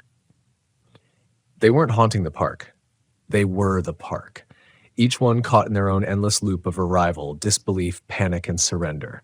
One by one, they faded in and out like static, their outlines shimmering with every gust of wind. I could hear their voices now, not whispers this time, but layers of soft murmurs blending into something like a prayer. They weren't calling for help, they were calling for recognition. I wanted to run, but there was nowhere to go. Every direction folded back into the same path. I could see the illusion unraveling, the dirt road looping infinitely, the same cactus repeating like a skipped frame in a film reel.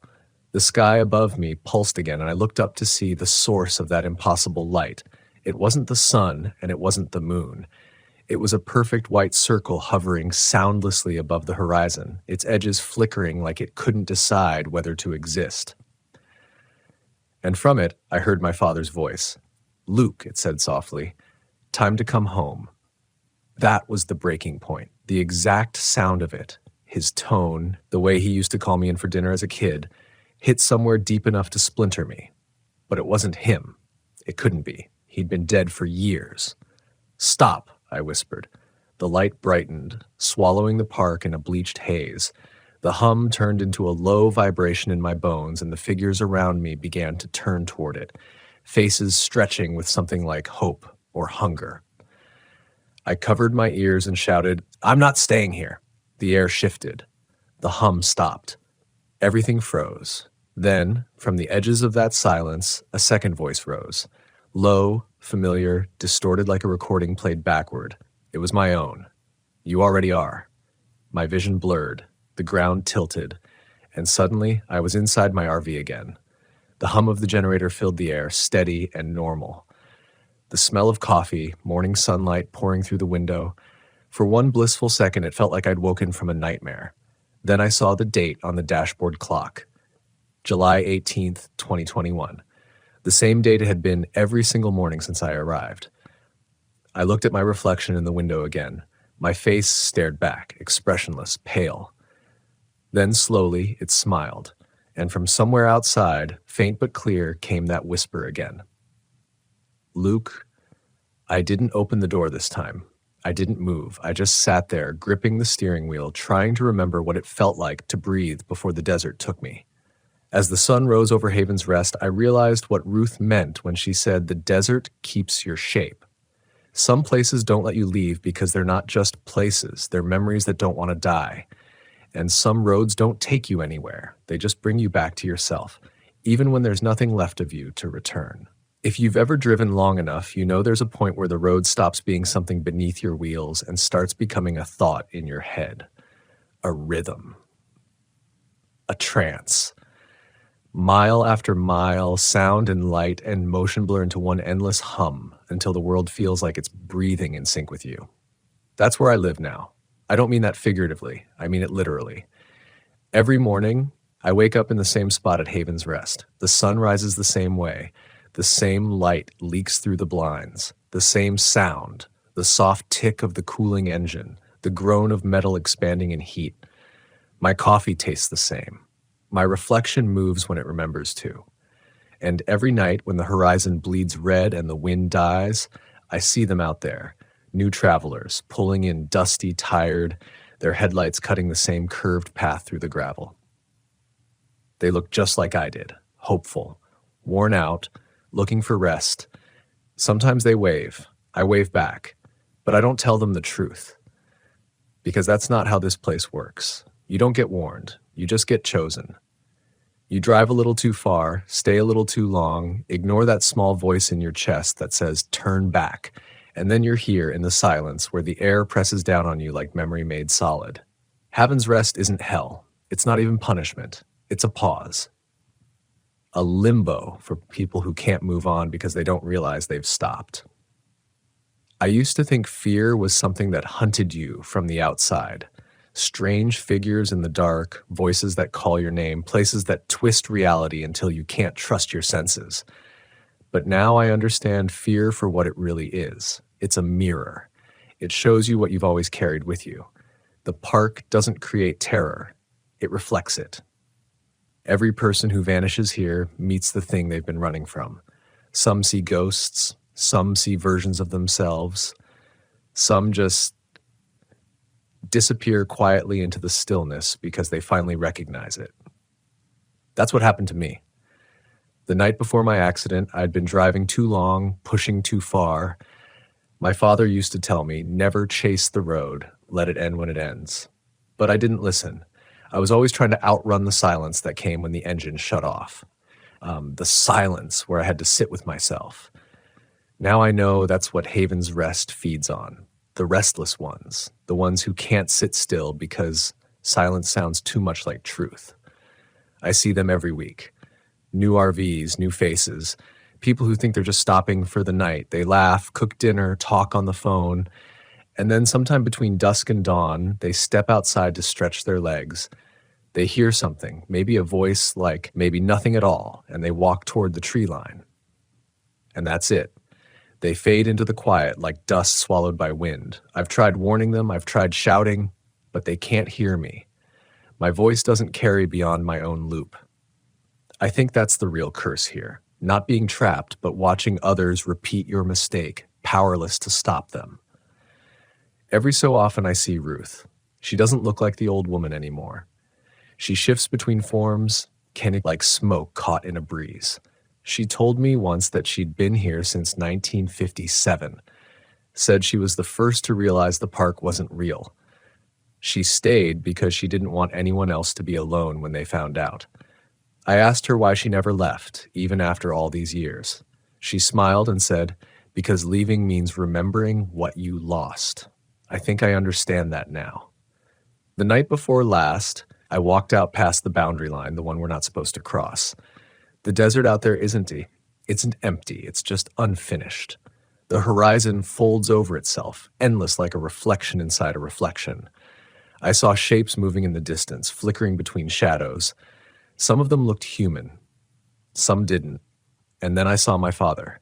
He was standing near the road, looking at the stars. Same jacket, same stance. I walked up behind him and said, "I'm sorry." He didn't turn. He just said, "Then stop driving." I think that's what this place wants us to do. To stop running. To stop pretending movement means progress. Because maybe that's what vanishing really is. Not dying, not disappearing, but finally being still long enough to face yourself. I went back to my RV that night and sat at the table where I used to eat breakfast. The wood is cracked, the edges worn smooth from repetition. I placed my hands flat on it, just like the man I found that first night. And for the first time since I can remember, I didn't feel panic. I didn't feel trapped. I just felt quiet. The hum started again, faint and low, vibrating through the floor. But this time it didn't sound like a threat. It sounded like a heartbeat. And maybe that's what Haven's Rest really is, a heartbeat caught between beats. A place where people like me linger in the space between fear and acceptance. I don't know how long I'll stay here. Maybe forever. Maybe until someone takes my spot. But if you ever find yourself driving down Route 64 and you see a little hand-painted sign that says Haven's Rest RV Park, do yourself a favor. Keep driving. Don't stop, no matter how tired you are. Because if you pull in and hear the wind whisper your name, it won't be the wind. It'll be me. And I'll be telling you, turn back while you still can.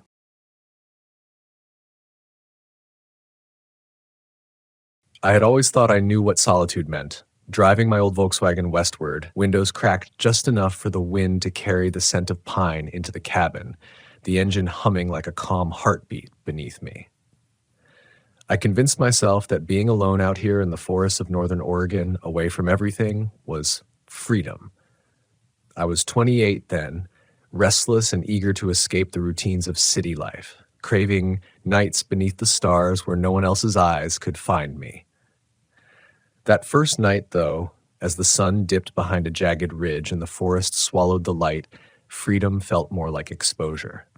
Every snap of a twig was amplified. Every rustle in the canopy seemed deliberate, as if the woods themselves were watching, waiting. I had parked near a cluster of abandoned RVs I found on a little-known forest road. Their faded exteriors leaned at odd angles, rust curling like veins across their surfaces. Windows fogged and cracked. I remember thinking how quiet the clearing was. Too quiet, even for a forest. There was no wind that night, no owls hooting, no deer rustling through underbrush, just me, my Volkswagen, and the hulking ghosts of vehicles long forgotten. I stepped out, feeling the dampness of the earth beneath my boots, and the smell hit me immediately. Oil, mildew, and something metallic, coppery, like blood. My stomach clenched, but I told myself it was just decay, nothing more. I set up my small stove and tent near the van, the little flame flickering against the dark, and tried to shake off the sensation that the RVs themselves were breathing in the shadows. Around midnight, I woke to the sound of tapping, soft, deliberate, coming from somewhere deep in the lot. My first instinct was to tell myself it was a raccoon or a branch knocking in the wind. But the wind had died hours ago. I lay in my sleeping bag, heart trying to convince my brain that I had imagined it, but the tapping persisted, rhythmic, almost measured, as if someone or something was testing the walls of one of the derelict campers. Each tap echoed like a question I wasn't meant to answer. My hands clenched the edges of my sleeping bag, and I tried to calm my racing thoughts, reminding myself that curiosity was dangerous, that fear was just my imagination. Eventually, I slid out of my tent, barefoot, my torch barely cutting through the darkness. The tapping stopped immediately as I approached the nearest RV. I circled it slowly, the beam of light skimming over torn curtains and shattered glass. Nothing moved. Nothing even seemed capable of movement. And yet I couldn't shake the feeling that eyes were following me from inside those cracked windows. I told myself to breathe. I told myself that the forest had a way of playing tricks on the mind, enough that isolation warps perception. I whispered into the night, "It's just abandoned, empty, nothing more." But even as I said it, my voice sounded foreign, alien against the emptiness, swallowed almost immediately by the cold hush of the trees. I returned to the Volkswagen, sat with my hands gripping the steering wheel, eyes darting to the RVs, trying to convince myself the fear was irrational. Then, as if mocking my insistence, I heard it, a low creaking from the largest RV, like metal bending under weight. My stomach sank. My rational mind screamed, "It's structural, old metal, nothing alive." But another sound followed, a whisper, unintelligible, thin and dry, brushing against my ear like static electricity. I froze, my chest tightening. The flashlight fell to the ground, clattering into the dirt. I didn't move. I couldn't. I wasn't sure I wanted to. When I finally gathered the courage to look back at the RV, I swore I saw the faintest shadow moving behind the cracked glass of its front window. No distinct form, no human shape, just the movement of darkness against darker darkness. I blinked and it vanished, and in that moment, rational thought began to crumble. My survival instincts screamed at me to leave, to escape this place immediately, but curiosity, that dangerous human curiosity, made me linger. I felt as though I had stumbled into a liminal space where reality thinned and every sound, every shadow was amplified by some unseen presence. I couldn't distinguish between what I imagined and what was real. By 3 a.m., exhaustion finally claimed me. I curled up in the Volkswagen's back seat, trying to make the small, confined space feel safe. But even there, the tapping returned, softer now, almost coaxing. And the whispers, barely audible, rustled along the edges of my consciousness. I drifted in and out of sleep, haunted by the sensation that the RVs were leaning closer, inching toward me, their windows dark but alive. In dreams, I saw faces, unformed, shifting, pressed against the glass, staring. I woke with a start, sweat cooling against my skin, my pulse pounding. The clearing outside remained silent, or at least silent enough that I couldn't hear over my own fear. When morning came, I told myself that leaving was the only sensible option. I packed quickly, Witta casting wary glances at the RVs, whose silent forms now seemed accusatory, almost resentful. I drove slowly down the forest road, every nerve alert, scanning the tree line, every curve, every shadow. The forest seemed normal in daylight, serene almost, but I knew it could shift again, back into something darker once the sun set. I kept looking over my shoulder, half expecting one of the RVs to move, to follow. None did. But the memory of that night stayed with me, unrelenting. Weeks later, I returned with a friend, Leah, a local from a nearby town who had grown up exploring these forests.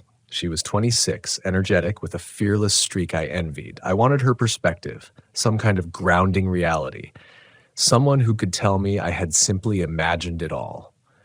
We parked the Volkswagen at the same clearing. The RVs were exactly where I remembered, silent, sunlit, unthreatening. Leah circled them, inspecting the rust and decay, laughing softly at the way my imagination had twisted the scene. "It's just old vehicles," she said. "Nothing alive here, I promise." And yet, when she turned back to the van, her face tightened. She had seen it too, something flitting just beyond the corner of her eye, too quick, too deliberate to be a bird or a squirrel. That day, we explored cautiously, documenting each RV, noting their broken appliances, the layers of mold and detritus. I felt the same unease creeping back, subtle, insidious, threading into my thoughts. The forest seemed to breathe differently, as if aware that we were intruders. Shadows shifted oddly in the trees, patterns in the foliage suggesting movement. The longer we stayed, the more the air thickened, heavier, pressing against our lungs and making simple breaths feel like effort. When the first night fell, I realized that my fear hadn't diminished. It had only learned patience. The darkness held its secrets still, waiting for us to ignore the subtle warning signs. The silence, the creaking, the gentle scraping of metal in the distance. Leah suggested we camp a safe distance from the RVs, but I couldn't resist the pull of them, drawn like a moth to the edges of something forbidden. As the night deepened, the forest became an orchestra of tension, branches snapping like deliberate taps, leaves rustling like whispers, distant calls mimicking human voices. I tried to rationalize each sound, each shadow, but my mind betrayed me. Each moment of silence became a trap, amplifying the anxiety and fear until I could almost feel it pressing against my skin, tangible, a living weight. I realized then that the true terror wasn't the forest or the RVs, it was my own anticipation, the way the mind twists reality when left unchecked, in isolation. At one point, a low groaning sound echoed from the largest RV. Leah froze, and I felt my own body lock in response. The sound continued, slow, measured like the vehicle itself was settling, or something moving inside it. Our flashlights pierced the dark but revealed nothing. And yet, when the light flicked across a broken window, I swore I saw it again. That shadow, formless, darker than the surrounding darkness, moving just out of reach. I stepped back, heart hammering, feeling a cold sweat spread across my back. Leah grabbed my arm.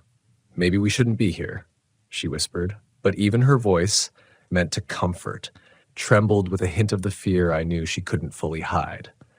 By the time we finally returned to the Volkswagen, the oppressive tension had not lifted. It had followed us, crouching in the shadows, riding along in the forest behind us. Neither of us spoke much, the weight of the night pressing against our chests, our minds reluctant to articulate what we had seen, what we had felt. Sleep was nearly impossible. Even in the safety of the van, I sensed the RVs waiting, patient, the forest complicit in their vigil.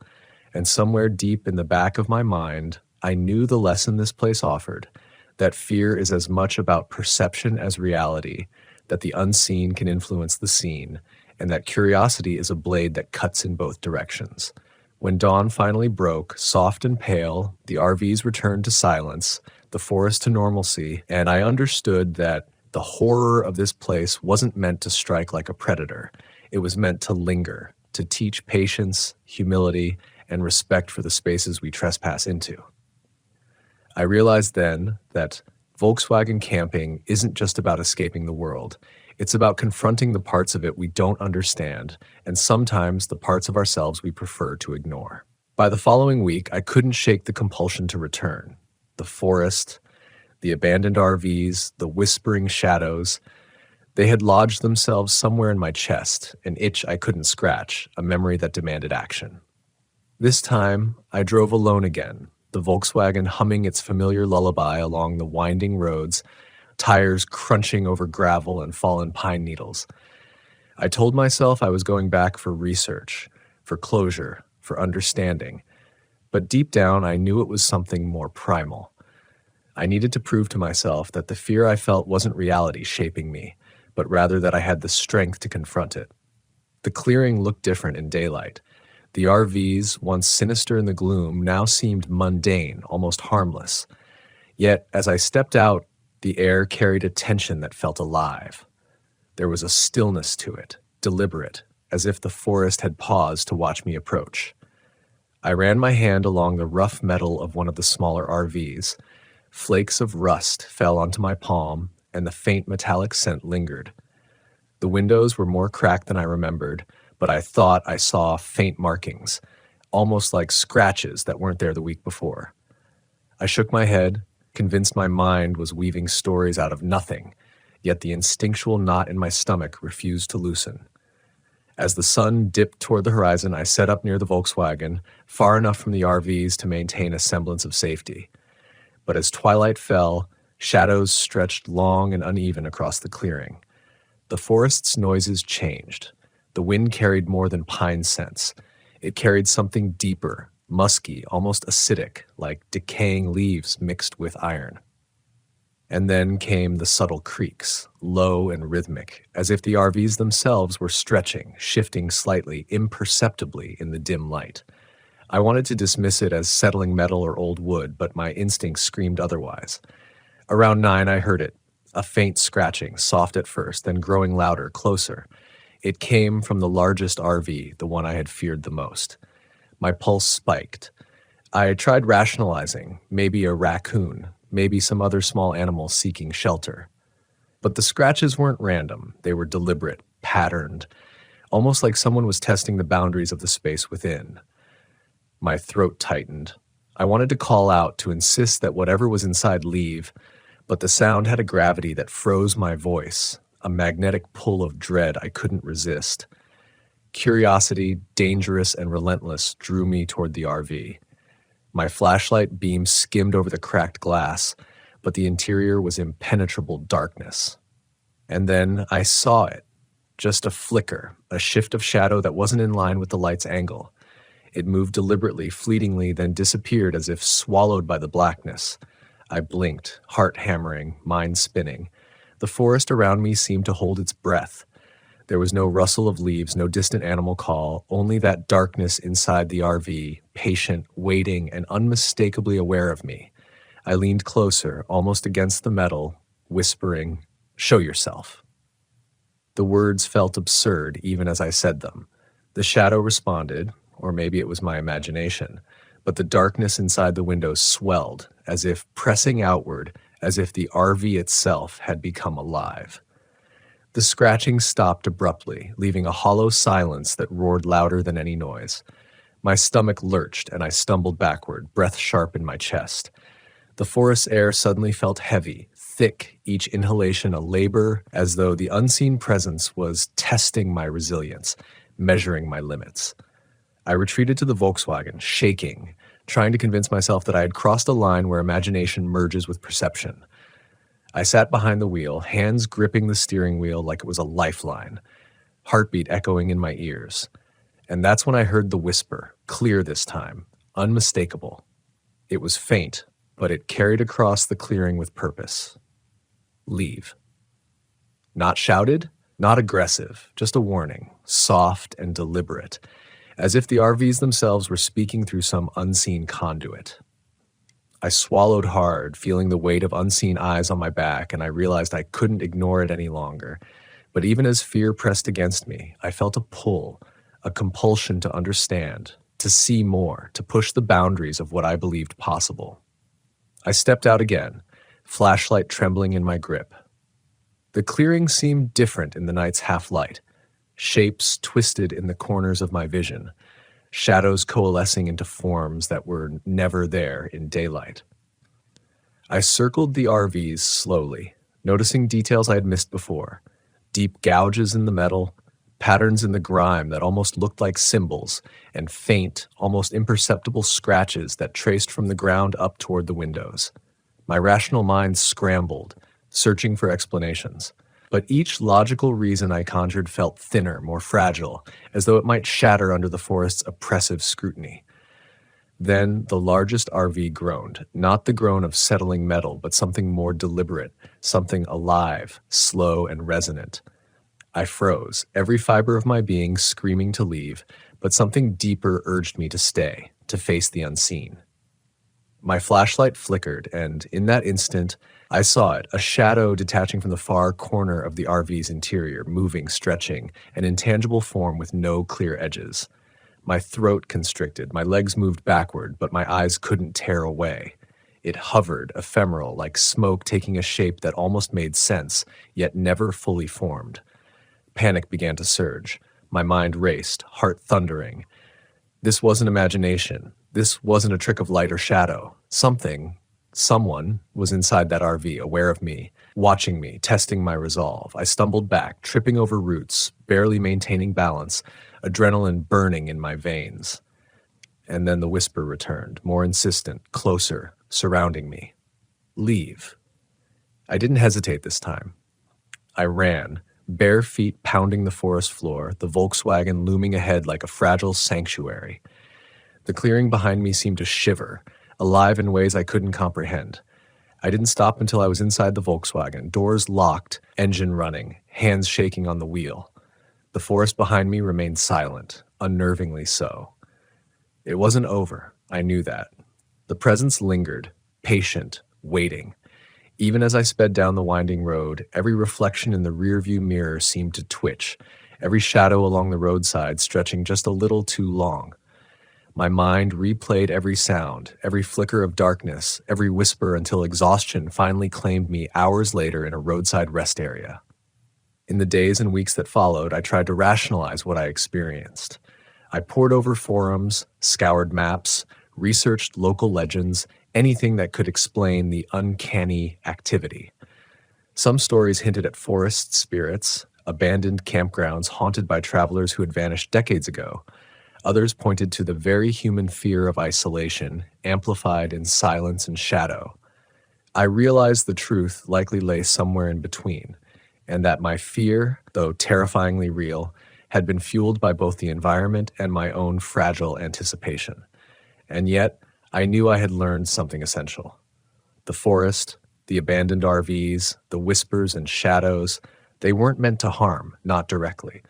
They existed as a mirror, reflecting the depths of fear that lie dormant inside every person who ventures too far from comfort.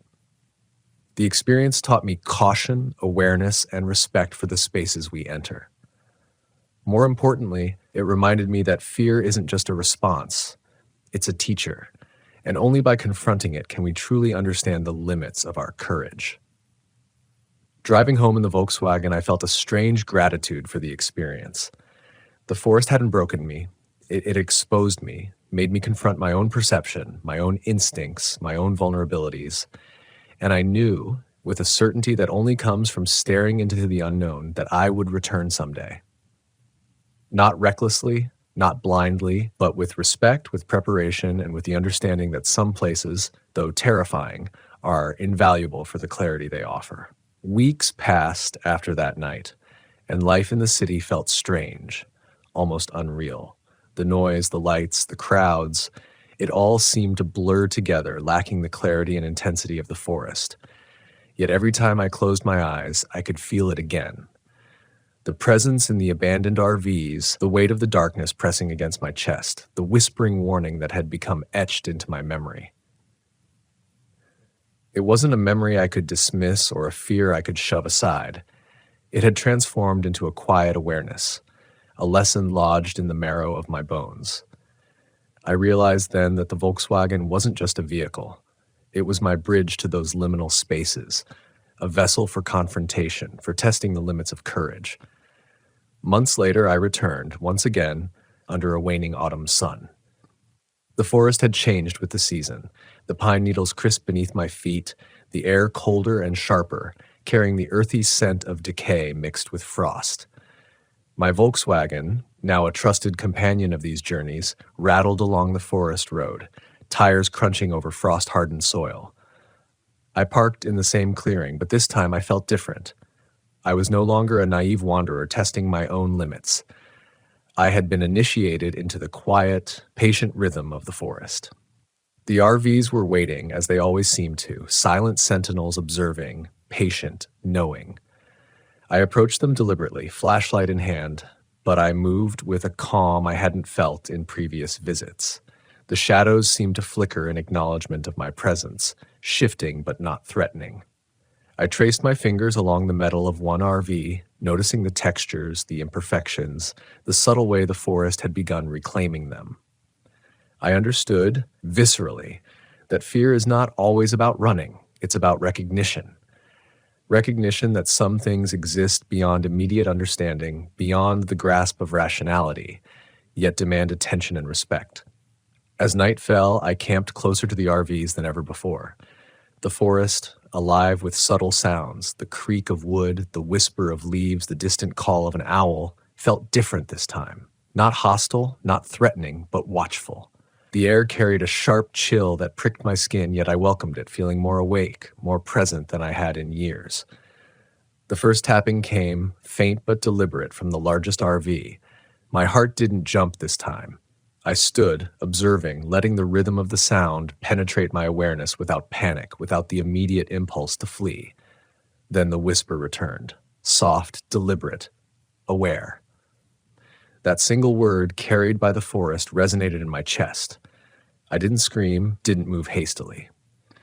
I exhaled, feeling the tension ease, replaced with a strange understanding.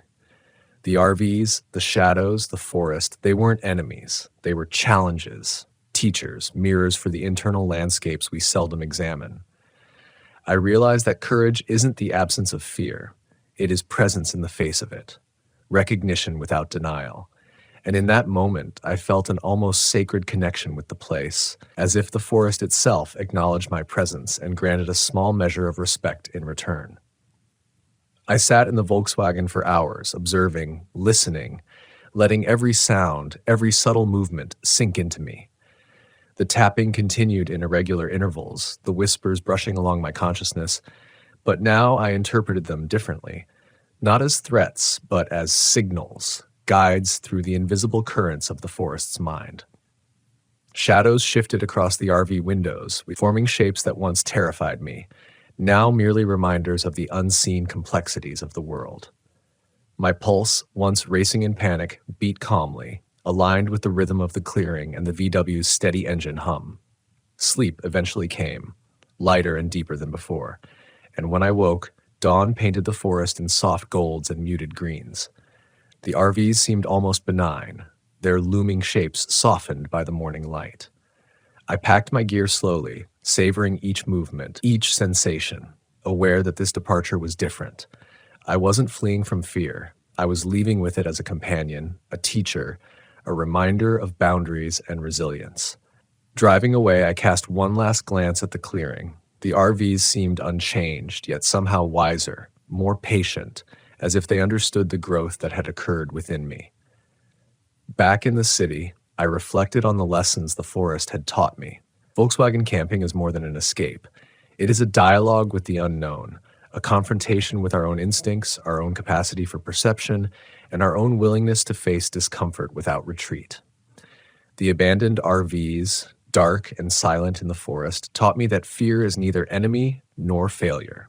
Fear is a signal, a guide, a teacher that demands awareness and respect. And sometimes, the places that frighten us the most are the places that reveal our deepest strengths. I still return occasionally, driving along the winding forest roads, my VW, a vessel for courage and curiosity. The forest is patient, the RVs still silent, waiting for those who choose to engage rather than flee. I have learned to move with awareness, to accept the tension without panic, to let the shadows shape understanding rather than dread. Each visit leaves me changed, subtly, imperceptibly, but profoundly. And I know, with absolute certainty, that the forest, the abandoned RVs, and the Volkswagen are part of the same journey, a journey into fear, and through fear, into clarity. Because in the end, it isn't the RVs that haunt the clearing. It isn't the shadows that stalk the night. It is the unseen presences within ourselves, the parts we avoid, deny, or underestimate, that shape our experiences, our courage, and our understanding of the world. And when we confront them with respect, with awareness, and with an open heart, we emerge not broken, but whole, stronger, and infinitely more alive. Driving home that final morning, sunlight warming the hood of the Volkswagen, I realized that every trip, every moment of fear, every whisper from the RVs had been a lesson I hadn't expected to learn in the forest. Fear, patience, awareness, courage, they were all intertwined. Each visit a reminder that the most profound journeys are often not the ones that take us across miles of wilderness, but the ones that lead us into the depths of ourselves. And as the forest faded behind me, I felt a quiet gratitude, a recognition that I had survived, learned, and grown, and that I would return again whenever the road, the VW, and the whispering shadows called me back.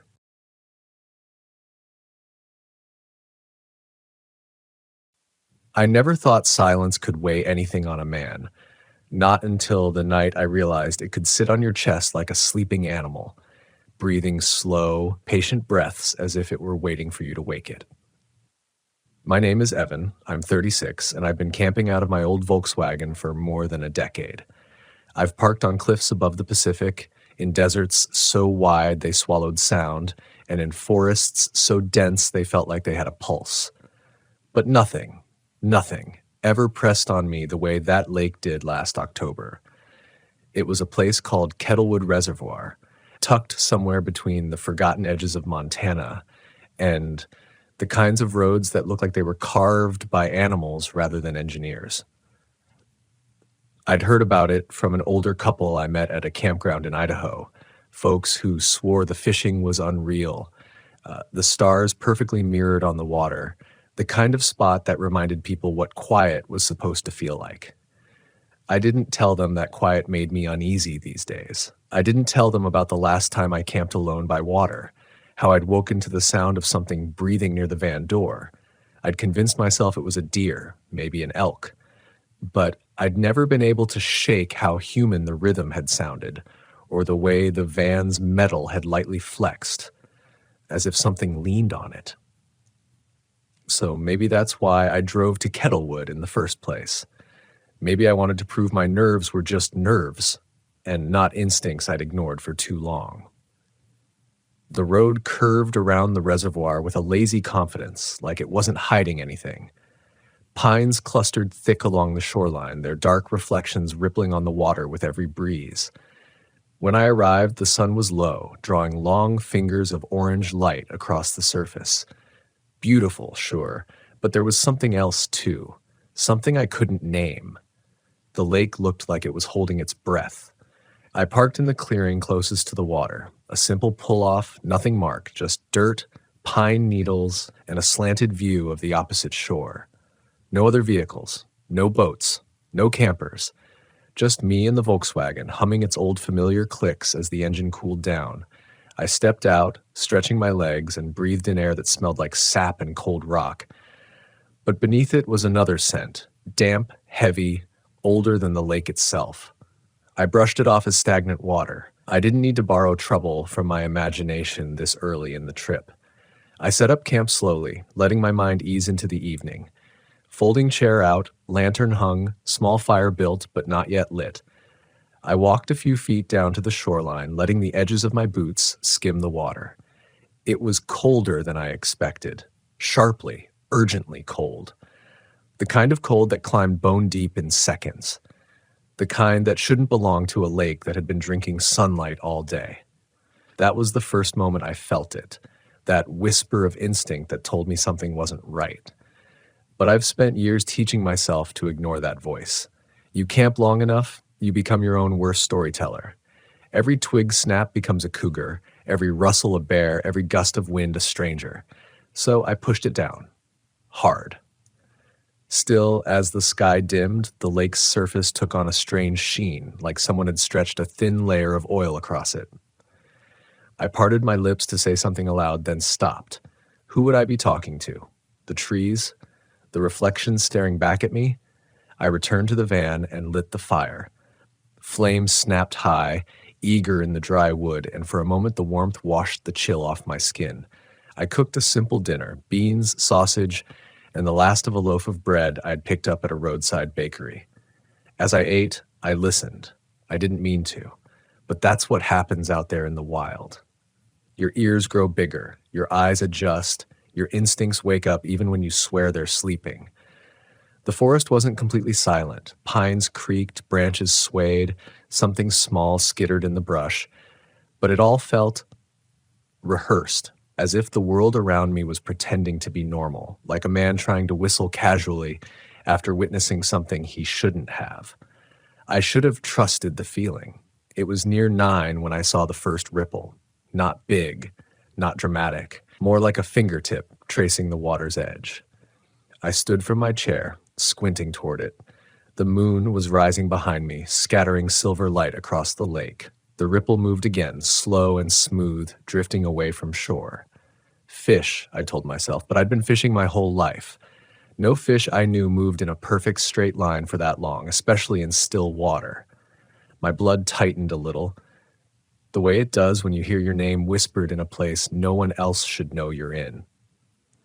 I didn't move closer. I should have, or maybe I shouldn't have. I don't know anymore. But instead I stayed by the fire and watched as the ripple widened, then flattened, then disappeared entirely. The night pressed deeper around me. Shadows thickened between the trees. My fire crackled in small, nervous pops. Every few minutes I felt the strange urge to turn around and look behind me, even though nothing made a sound there. The urge wasn't fear of something approaching. It was fear of something watching. My mind kept drifting back to that older couple in Idaho. The way the woman's face had softened when she talked about Kettlewood. The way she'd said, "You'll feel like the lake sees you." At the time, I thought she meant it poetically. Now, I wasn't so sure. I forced myself to focus on small tasks, cleaning my pan, sealing my cooler, checking the van's locks. Normal things, grounding things. But each time I glanced at the water, I swore it reflected my lantern's glow differently.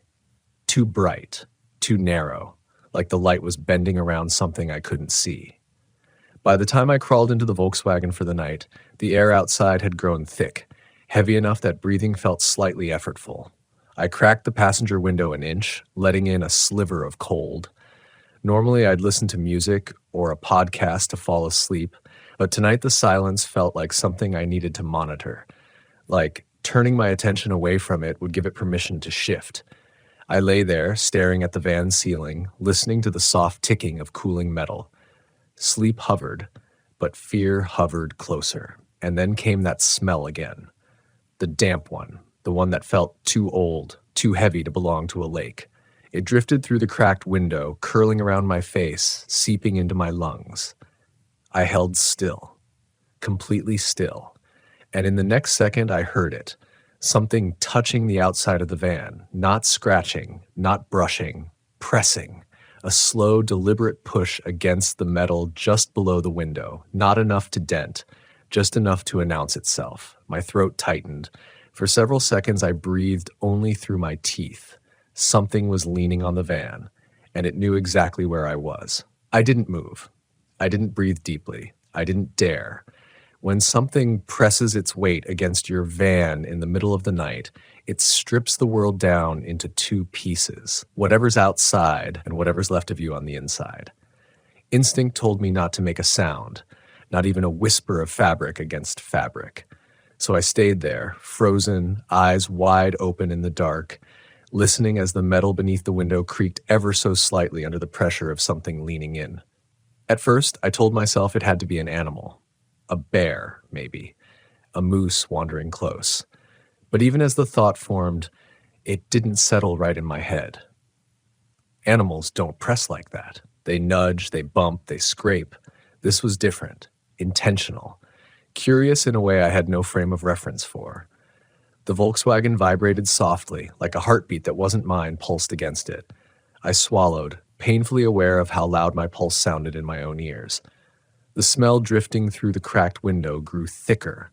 Wet soil, stagnant water, something mossy and choking, like the scent of a lake bed exposed after years underwater. It coated the air, heavy and low, as if it had seeped from something that belonged on the bottom of the reservoir. The pressure on the metal eased for a moment. Then I heard the faintest scrape. Not claws, not hooves, more like fingers adjusting their grip. Human fingers. Every hair on the back of my neck rose. My breath hitched, then stopped completely when the van rocked. The smallest shift, barely a sway, but enough to let me feel it in my spine. Something was outside. Something standing. And it wasn't trying to break in. It was trying to listen.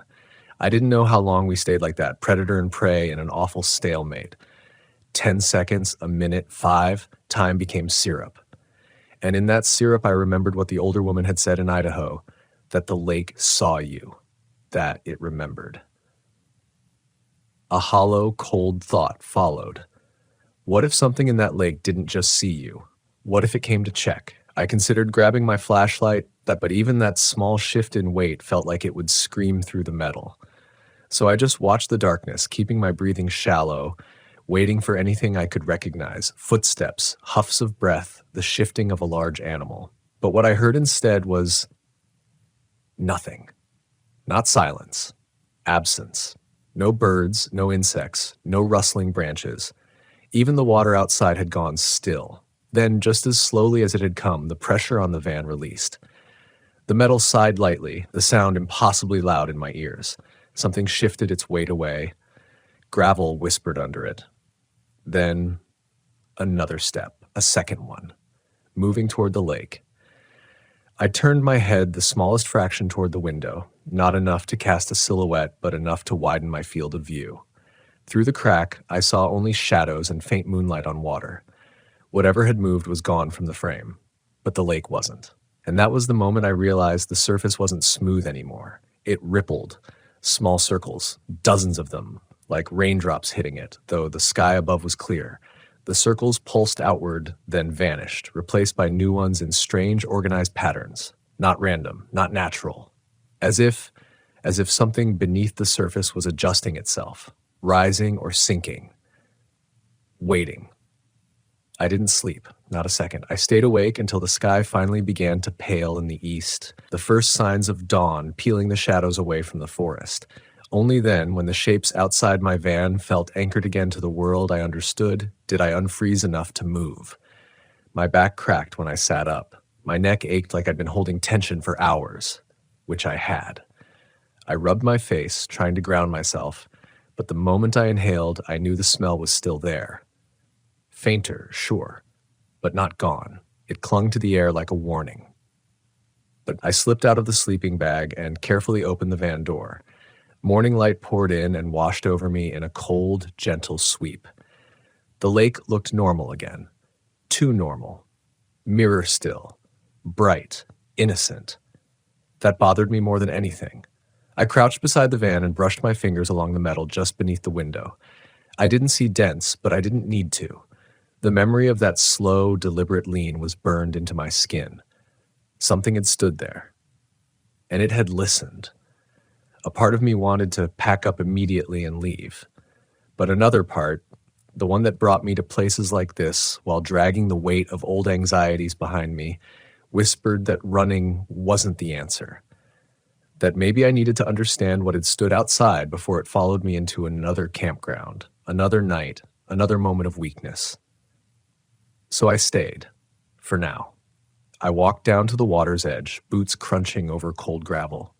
The lake's surface reflected the morning sky perfectly, a blue glass plate disturbed only by the faintest drift of wind. I knelt, cupped the water in my hands, and let it slip through my fingers. It wasn't as cold as yesterday. It was colder. Not sharp like before, but deep, like the cold you feel pulling you from the inside rather than pressing from the outside. A temperature that didn't make sense. I stood, wiped my hands on my jeans, and scanned the opposite shoreline. No cabins, no docks, no signs of life, just the old-growth forest and the water that hugged it like a secret. On my way back to the van, I saw the footprints. They weren't clear, not like boot prints or paw prints, but the ground near the van had subtle depressions, soft ovals in the pine needles and dirt, as if someone or something had stood there with bare, wide feet. They pointed toward the lake, but here was the part that made my stomach flip. That the prints didn't lead in from the forest. There were no approach tracks, only the marks near the van and the faint suggestion of weight pressing into the ground, moving back toward the water, like it had risen from the lake or walked into it. I backed up slowly, instinct sharpening like a blade. Something primal, something old stirred in my gut. I scanned the trees again, then the lake, then the shoreline where the prints faded. My voice cracked when I finally spoke aloud. "Okay, what do you want?" The lake didn't answer, but the breeze died, the air stilled, and I swear, maybe imagination, maybe memory, I felt the echo of that same small push against the side of the van, as if reminding me it already knew where I slept. I stepped back from the Volkswagen until the rear bumper touched my thigh, grounding me. The morning light wasn't helping. If anything, it made everything easier to see. Too easy. The faint depressions in the soil, the stillness of the trees, the untouched sheet of glass that was the lake. Everything looked exactly as it shouldn't after a night like that. My instincts whispered to leave, but another voice, calmer, older, quieter, held me in place. It wasn't stubbornness. It was something closer to recognition. Like a part of me had met this feeling before. Somewhere on some forgotten trip down some river or creek or lake I'd camped beside over the years. That sense of being observed from a place you can't point to on a map. I paced a slow circle around the van just to keep my thoughts from unraveling. Each breath tasted like cold metal and wet leaves. My mind kept circling back to a single awful possibility. Whatever pressed against the van last night wasn't wandering. It wasn't lost. It was choosing. A noise broke through the thick quiet, a splash, small, sharp, near the shoreline. Instinct made me snap toward it, heart jamming against my ribs. But when I stepped closer, I didn't see anything breaking the water's surface. No fish jumping, no duck diving, just widening ripples as if something had dipped a hand into the water and pulled it back. That was enough to make up my mind. I didn't need more signs. I didn't need clarity. I needed to leave before I convinced myself I was imagining everything. So I climbed into the driver's seat, turned the key, and felt the Volkswagen's engine rumble awake beneath me like a loyal animal eager to run. I shifted into reverse, checked my mirrors, and began backing out of the clearing. Gravel crunched beneath the tires. Branches scraped lightly along the roof. I exhaled for the first time in what felt like hours. Then the engine sputtered. Just once, like a hiccup. A small stall, half a second. But it was enough to make every muscle in my body lock. The needle on the RPM gauge dipped, shuddered, then steadied again. My breath fogged the windshield. "Don't do this," I whispered. The van responded with another faint sputter. Not failing, hesitating. As if something somewhere didn't want me to go. I pushed harder on the gas, and the Volkswagen lurched backward into the narrow forest road.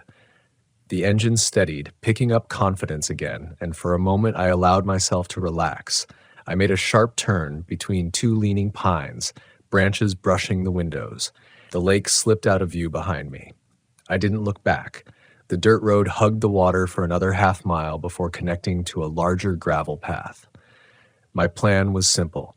Reach the highway, put at least 50 miles between me and Kettlewood, then find the first diner or station with people and fluorescent lights and anything that resembled normal life. But the road ahead wasn't comforting. The pines leaned too close, their trunks dark and damp, as though the previous night had wrung rain out of them. The deeper I drove, the more the forest closed in, branches reaching over the road like interlocking arms. That's when I saw the fog. A thick strip of it stretched across the road, low to the ground, unnaturally dense. It looked like a long, coiled animal waiting in the dirt. Where it touched the trees, the bark shone with drops of moisture that hadn't been there seconds earlier. I slowed the van, not stopped, slowed. A memory long buried lifted in my chest, something from years ago beside a different lake in a different state. Fog rolling across water. Silence before movement. A pressure on the van, not unlike last night's. I shook the thought away. Fog wasn't unnatural. Mountains made fog. Lakes made fog. But fog that didn't move? That was something else. The Volkswagen idled as I examined the pale band. The longer I looked, the more I felt it was examining me back.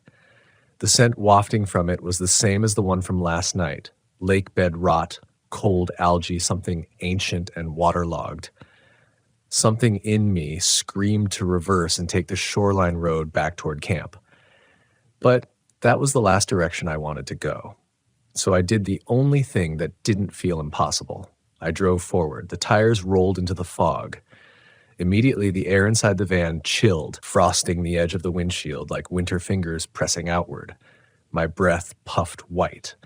The steering wheel grew slick under my palms as if condensation had formed faster than physics allowed. Halfway through, something touched the undercarriage. A brush? A scraping? No. A drag. A slow, smooth touch trailing from the front axle toward the back like a palm gliding along a rib cage. I gasped and lifted my foot off the accelerator, heart banging against my ribs, hard enough to hurt. The van coasted through the last of the fog before I could fully stop. As sunlight warmed the windshield again, I exhaled shakily, gripping the wheel with both hands. My entire body shook. I didn't check the rearview mirror. I didn't want to see what might still be inside the fog. A few minutes later, the trees thinned. The larger gravel road appeared ahead, my first sign that I was close to the exit. Relief rushed through me, warm and dizzying. The world looked normal again. Birds called from branches, a breeze moved through the leaves. I pulled onto the broader road and drove another mile before stopping at a small turnout overlooking the lake from a distance. From a distance. I hadn't intended to stop. My hands just stopped the van. Maybe I needed proof. Maybe I needed to see the water from far away, from a safer vantage point. From here, Kettlewood Reservoir looked impossibly serene. The surface shone gold in the late morning sun. No ripples, no movements, just bright, peaceful beauty stretching across the valley. But there was something wrong with the way the shoreline shadowed itself. A shape in the reflection, a dark vertical form that didn't belong to a tree or a stump or anything else that should have been upright along the bank. Something standing, watching. My throat tightened. I blinked and the shape vanished. Not because it moved, but because the breeze shifted, breaking the reflection into scattered fragments. I should have driven off right then. I should have left without looking back. But I stood there for another long minute, staring at the lake as if waiting for it to blink first. When I finally got back in the van, my hands were trembling. Not from cold, from clarity.